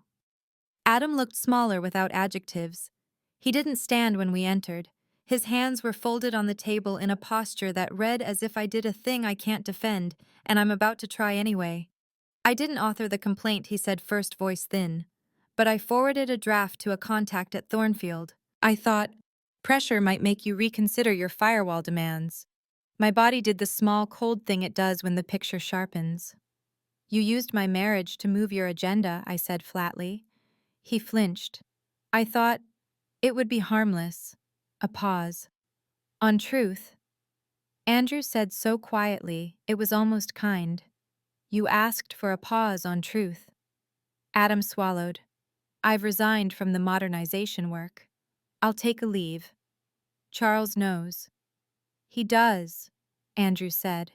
His voice made a shape I recognized, grief for a thing that didn't have to break. He's convening partners tonight. Adam nodded, eyes down. I'll apologize to the district, he said. And to you. Don't apologize for the optics, I said. Apologize for the choice. He nodded again. It didn't make a sound. We left him there with his tidy hands and the glass making everything harder than it needed to be. At home, I changed into something that wasn't armor because the evening didn't deserve it. We drove to Eleanor and Charles's with a bag of green beans and the domestic hopefulness of people who bring sides to détente. The kitchen was steamy and human. Eleanor in flats, hair pulled back, an apron that read, "Measure with your heart," in very earnest cursive. Charles at the sink, sleeves rolled, rinsing dishes like absolution. Juliet was in charge of music, which meant Ella Fitzgerald, and 2 songs she insisted were classics because they'd made her cry in a parking lot once. We ate at the table that had hosted worse conversations and decided to be better tonight. Lemon chicken, green beans, roasted potatoes, and a salad that tasted exactly like summer if summer had boundaries. My mother's lemon bars appeared as if conjured. I suspected Eleanor had called her. Halfway through, Charles cleared his throat. I've issued a firm-wide policy, he said, to the table, not the room. No partner may engage outside communicators in matters touching clients or family without disclosure and consent. Any breach is cause for discipline. He stared at his water for a beat. I should have written it a decade ago. You wrote it now, I said. He nodded once. Also, he slid an envelope across to Andrew. It didn't have a crest, and I liked it for that. Partnership. No conditions about Saturdays, no move to Lake Forest. 2 years if you want it. 3 if you prefer to breathe. Andrew didn't reach for it right away. He looked at his father the way grown men look when they recognize a new road. Thank you, he said, and the word landed like bread on a table that had had enough. Eleanor poured coffee and said nothing for a while, which was her best new habit. Then she said almost conversationally, Marian will try again. Not with you necessarily. With someone. She met my eyes. I'm sorry for the circles I helped draw. You're redrawing them, I said. That counts. She smiled, tired and luminous. Lemon, salt, patience. Add policy, I said.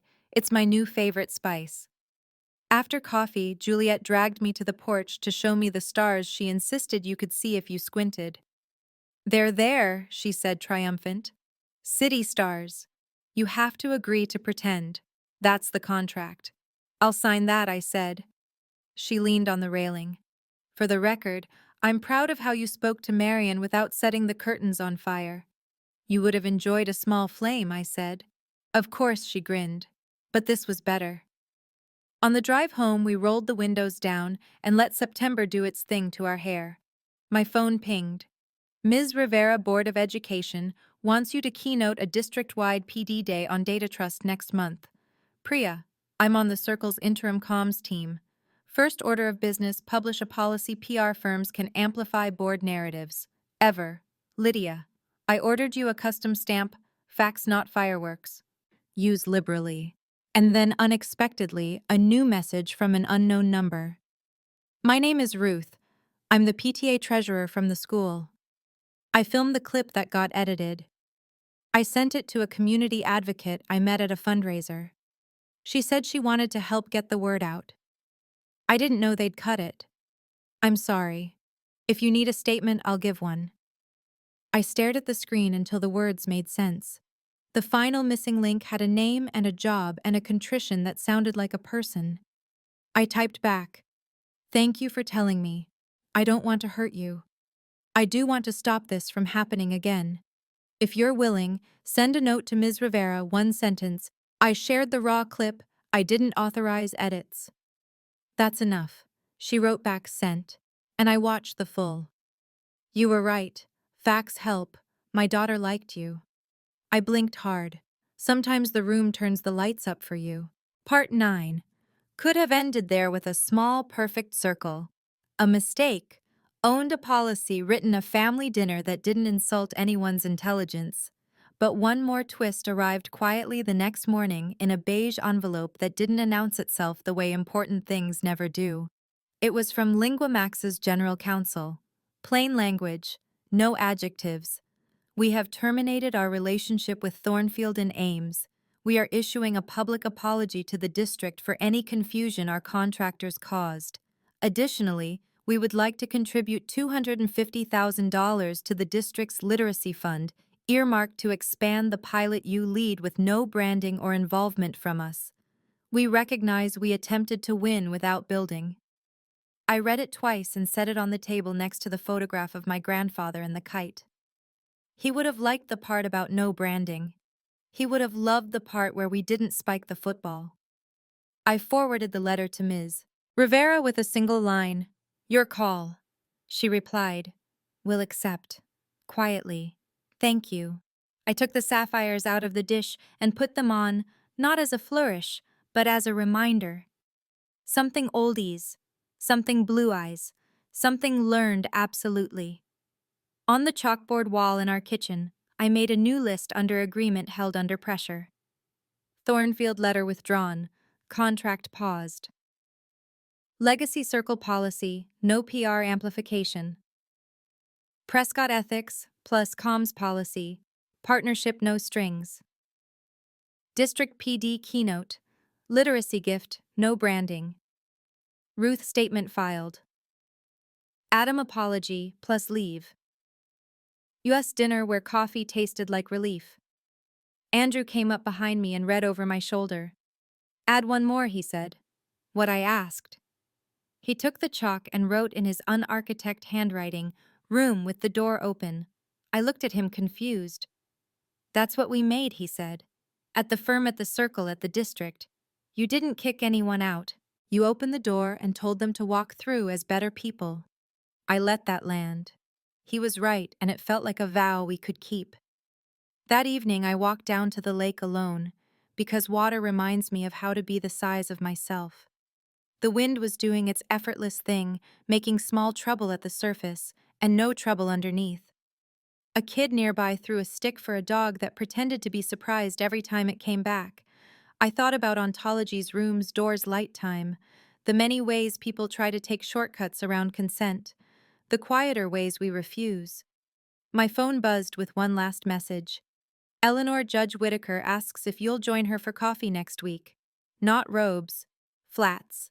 I smiled, typed yes, and watched the sky do that exact shade of blue the sapphires manage, which looks like it has an opinion about you and has decided you're fine. Part 9. Ends with no fireworks, no gavel, no montage. Just doors held open and the slow, deliberate act of people stepping through. The hook arrived in Serif with a courier. The pacing decelerated until facts could organize themselves. The twist revealed a burnished machine that runs on edited fear, and the people inside it choose to stop some to learn. Dialogue did its quiet work.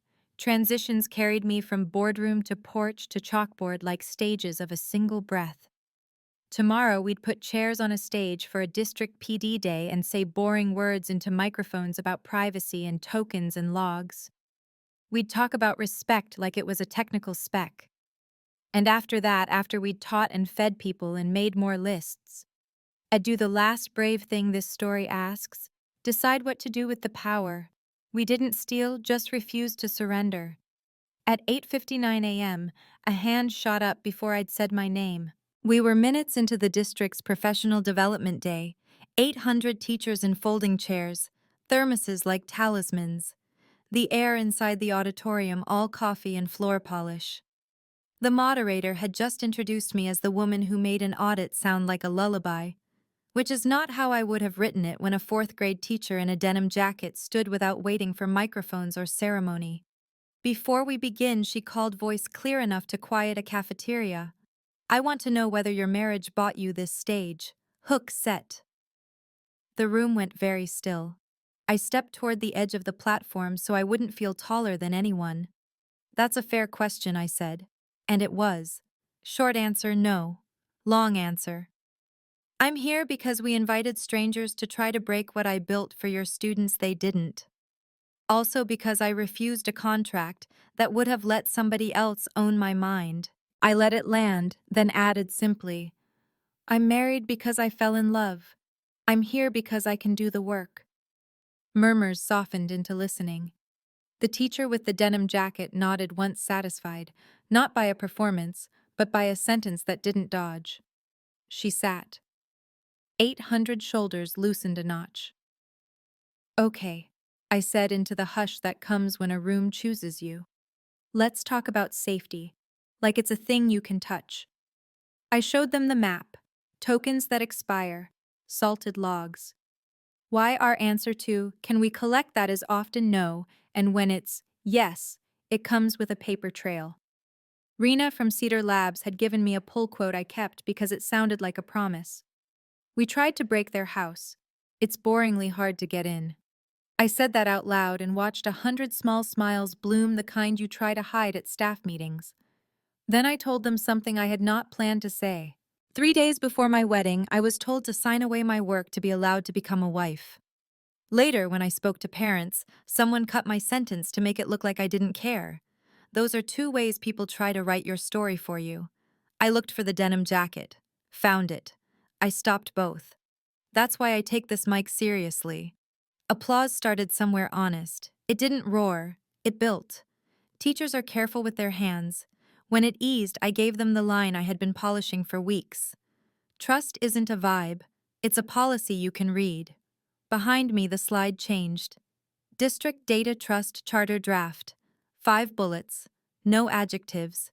Plain verbs. Explain, minimize, log, audit, escalate.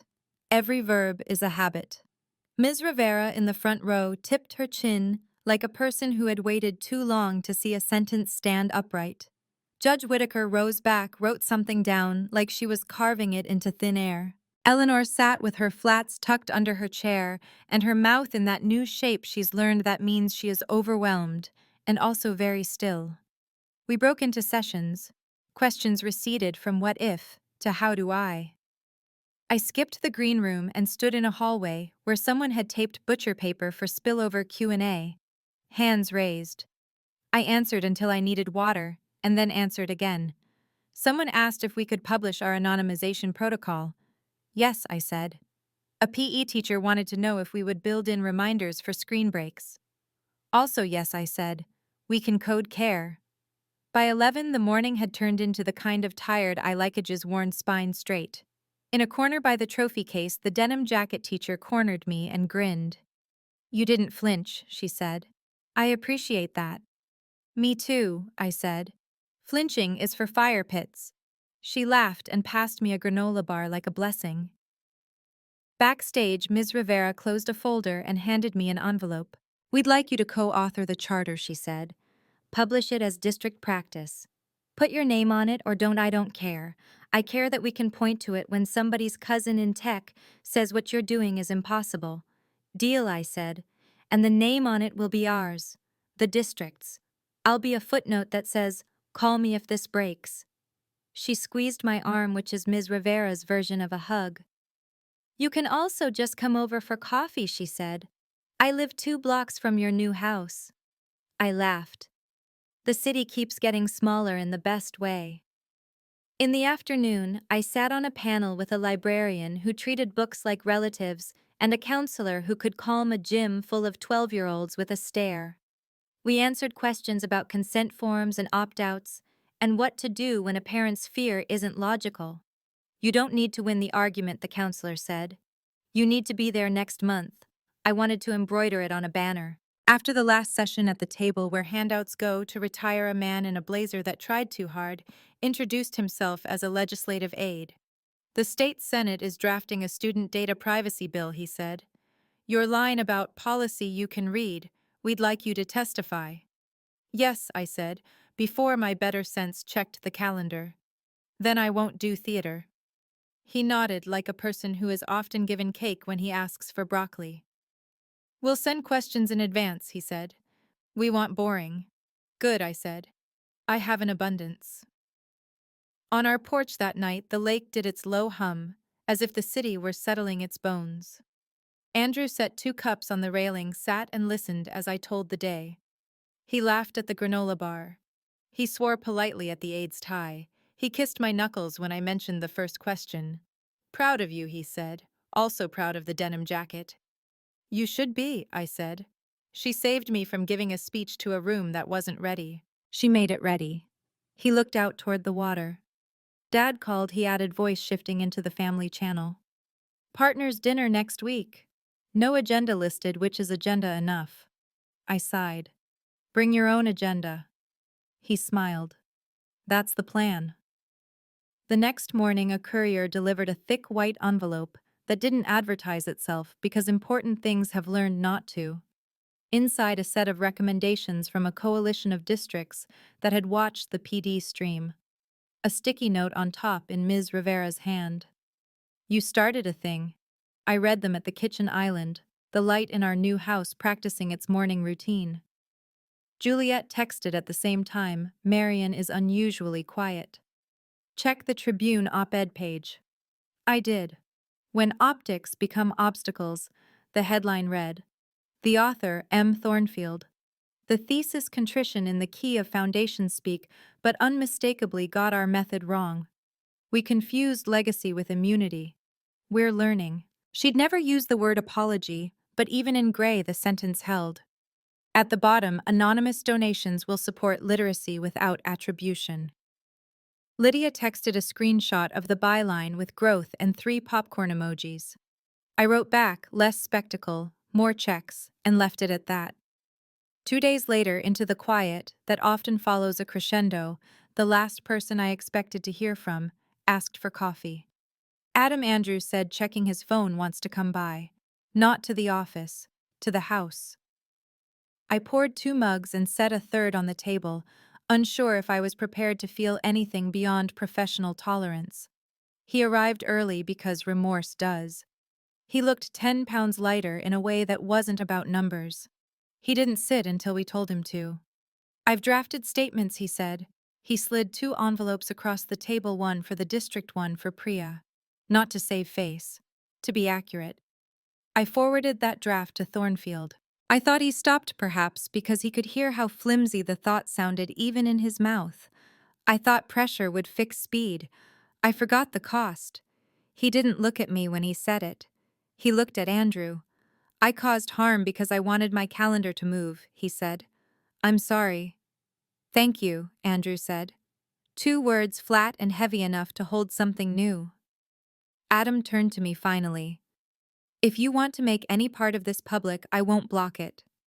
"I don't want your ruin," I said. "I want your repair." I slid the envelopes back. Send them yourself. Copy Ms. Rivera. Copy Priya. And copy the partners. He nodded. I will. At the door he hesitated. You won't see me around, he said. I'm taking a leave. I need to think about who I am when no one's looking. Good, I said. Start by writing policies for yourself. He smiled, a small thing that might someday be a real one. Yes, he said, and left. By week's end, the partners' dinner was on us. The Prescott boardroom looked like money on purpose. Dark wood good art chairs that forgave. I wore navy and flats. Andrew wore the expression that means he's ready to disagree politely. Charles opened with updates that earned polite nods and a real laugh from Priya, who had started using advisory as a verb. Then he set his hands on the table and did the thing men like him are not warmed to do. He asked for help. We need something we don't have, he said, not a consultant, a conscience. I'd like to propose the creation of an independent ethics seat that can veto modernization decisions. Not advisory, authority. Heads turned skeptical, some surprised, some relieved in the way you are when someone says out loud what you wanted to hear and didn't expect. He looked at me, not past me. We would like to offer it to you, he said. Not because you are family, because you are the person who keeps showing us the receipt anywhere someone says, trust me. The old script would have had me demur, then thank him. The new one I wrote as I spoke, terms I said voice even. If I say wall, there's a wall. If I say no PR, there's no PR. I'll publish an annual report in plain English. If you block me once I resign and announce it. A ripple. Lawyers measure risk by heart rate and foot tapping. The room stilled. Charles nodded. Agreed, he said. Andrew did not smile. He breathed. The vote was quicker than concrete sets. A handful of nays outweighed by ayes. Priya's eye was the kind you feel with your whole spine. Juliet texted me under the table even though she wasn't there. Did you say plain English? Marry me. I sent a heart. At home we wrote it on the chalkboard wall because we had learned that walls hold you accountable. Prescott Ethics Seat Binding. Report Annual. Walls Build. I added no PR because some habits require ink and repetition. Andrew added a doodle that looked like a door and wrote in his unsteady chalk hand, Enter better. I kissed him for the penmanship and the premise. The state Senate hearing came fast because that's how time moves when the point is finally obvious.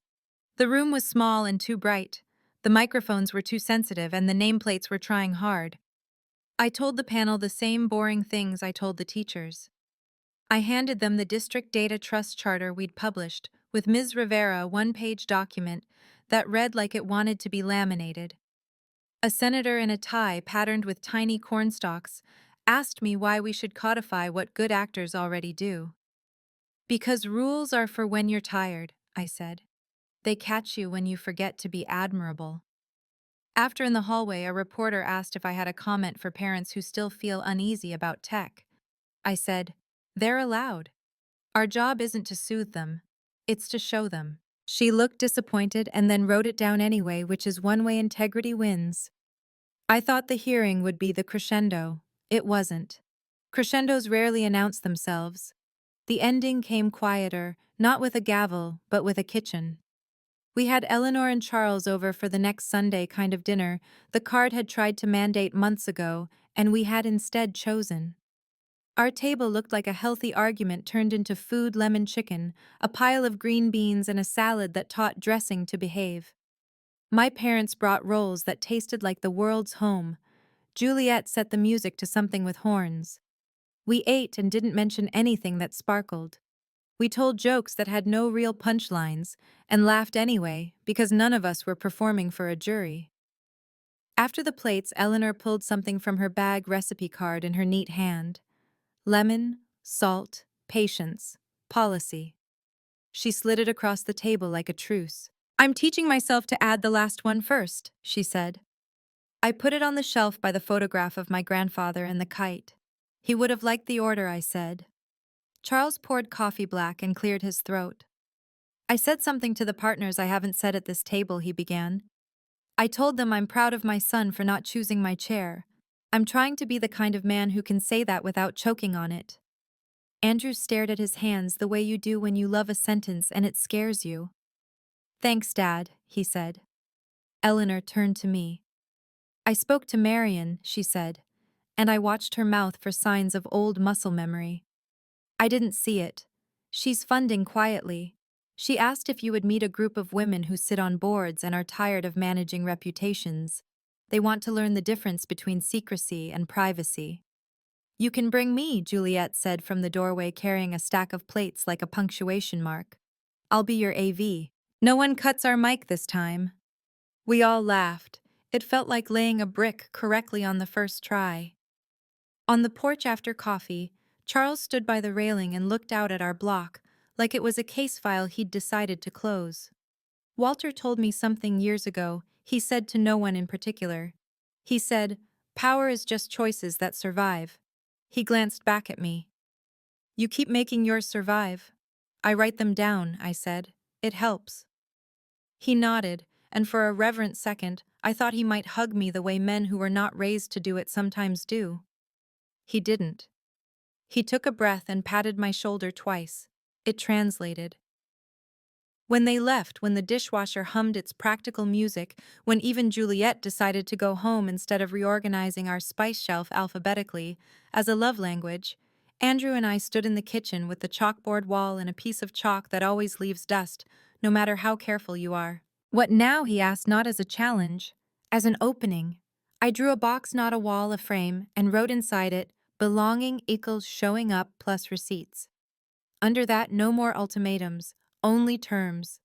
He added Sundays with a small lemon he drew like a child, and we both admired it, as if it were hung in a museum about ordinary happiness.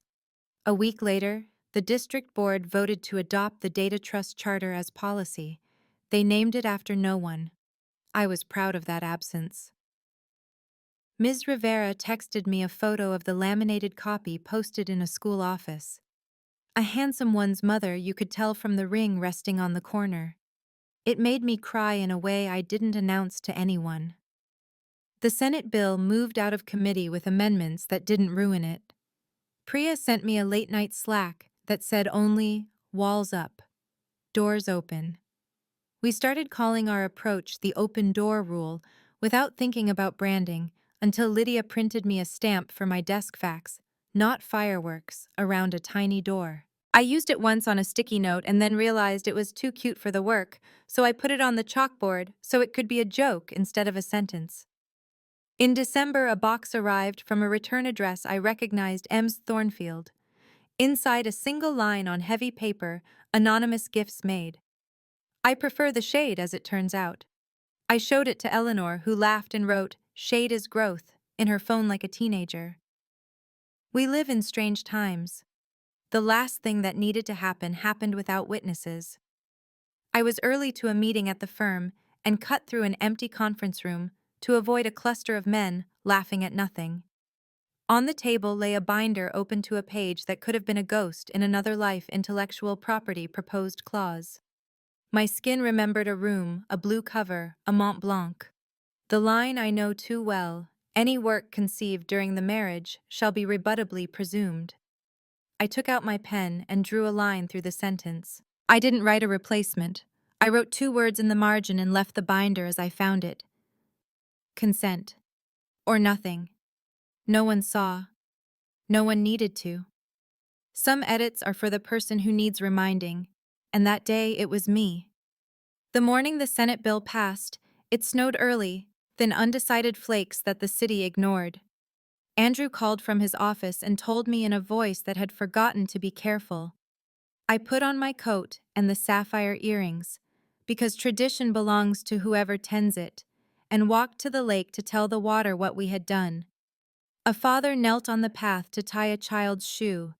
The child was impatient and grateful in a way that suggests future heartbreak and future brilliance in equal measure. A dog dropped a stick at my feet if it suspected I needed to throw something and gave me permission to choose a better object. I threw it anyway and watched joy beat logic to the punch. I stood a long time, wind, gray, My breath is behaving itself. I thought of the first threat disguised as a document. I thought of the first edit disguised as a sentence. I thought of the church aisle and the judge in flats, the anonymous complaint, and Ms. Rivera's pinned full video, the ethics memo, and Priya's map, the letter on cream paper, and Lydia's scalpel. The hook of this story had been an ultimatum. The ending was not a triumph. Triumphs are too loud for rooms where the work continues. The ending was a contract I wrote out loud on paper, and in practice with clauses like, we leave when we want, we publish the full tape, we don't sign what hurts, we put lemon and salt and patience and policy in the same bowl, and feed as many as it takes. I walked home. I wiped the chalkboard clean and wrote one sentence in the center, big enough to see from the hall. Respect is a habit. I'm keeping it. Andrew came in behind me, cold-faced and warm-handed, kissed the back of my neck and read it out loud like a vow. We're keeping it, he corrected gently, and I shook my head and let the plural stay. Some nights I still hear pens clicking in rooms I don't control. Some mornings someone will send me a clip cut too short. I don't pretend that ends. I only promise myself this to show up with receipts, to get boring about safety, to write the margins they wanted me to erase. To be the woman who is allowed to be precise. To be the woman who belongs because she built a door and held it open, not because anyone pasted her name on a plaque. If the story that began with a sign or else needs a last line, let it be the quiet one, the one that makes rooms behave, no more ultimatums. Here are my terms. Thank you for joining me on this journey. If you enjoyed this story, please like this video, subscribe to the channel, and share your thoughts in the comments. To listen to the next story, click on the left.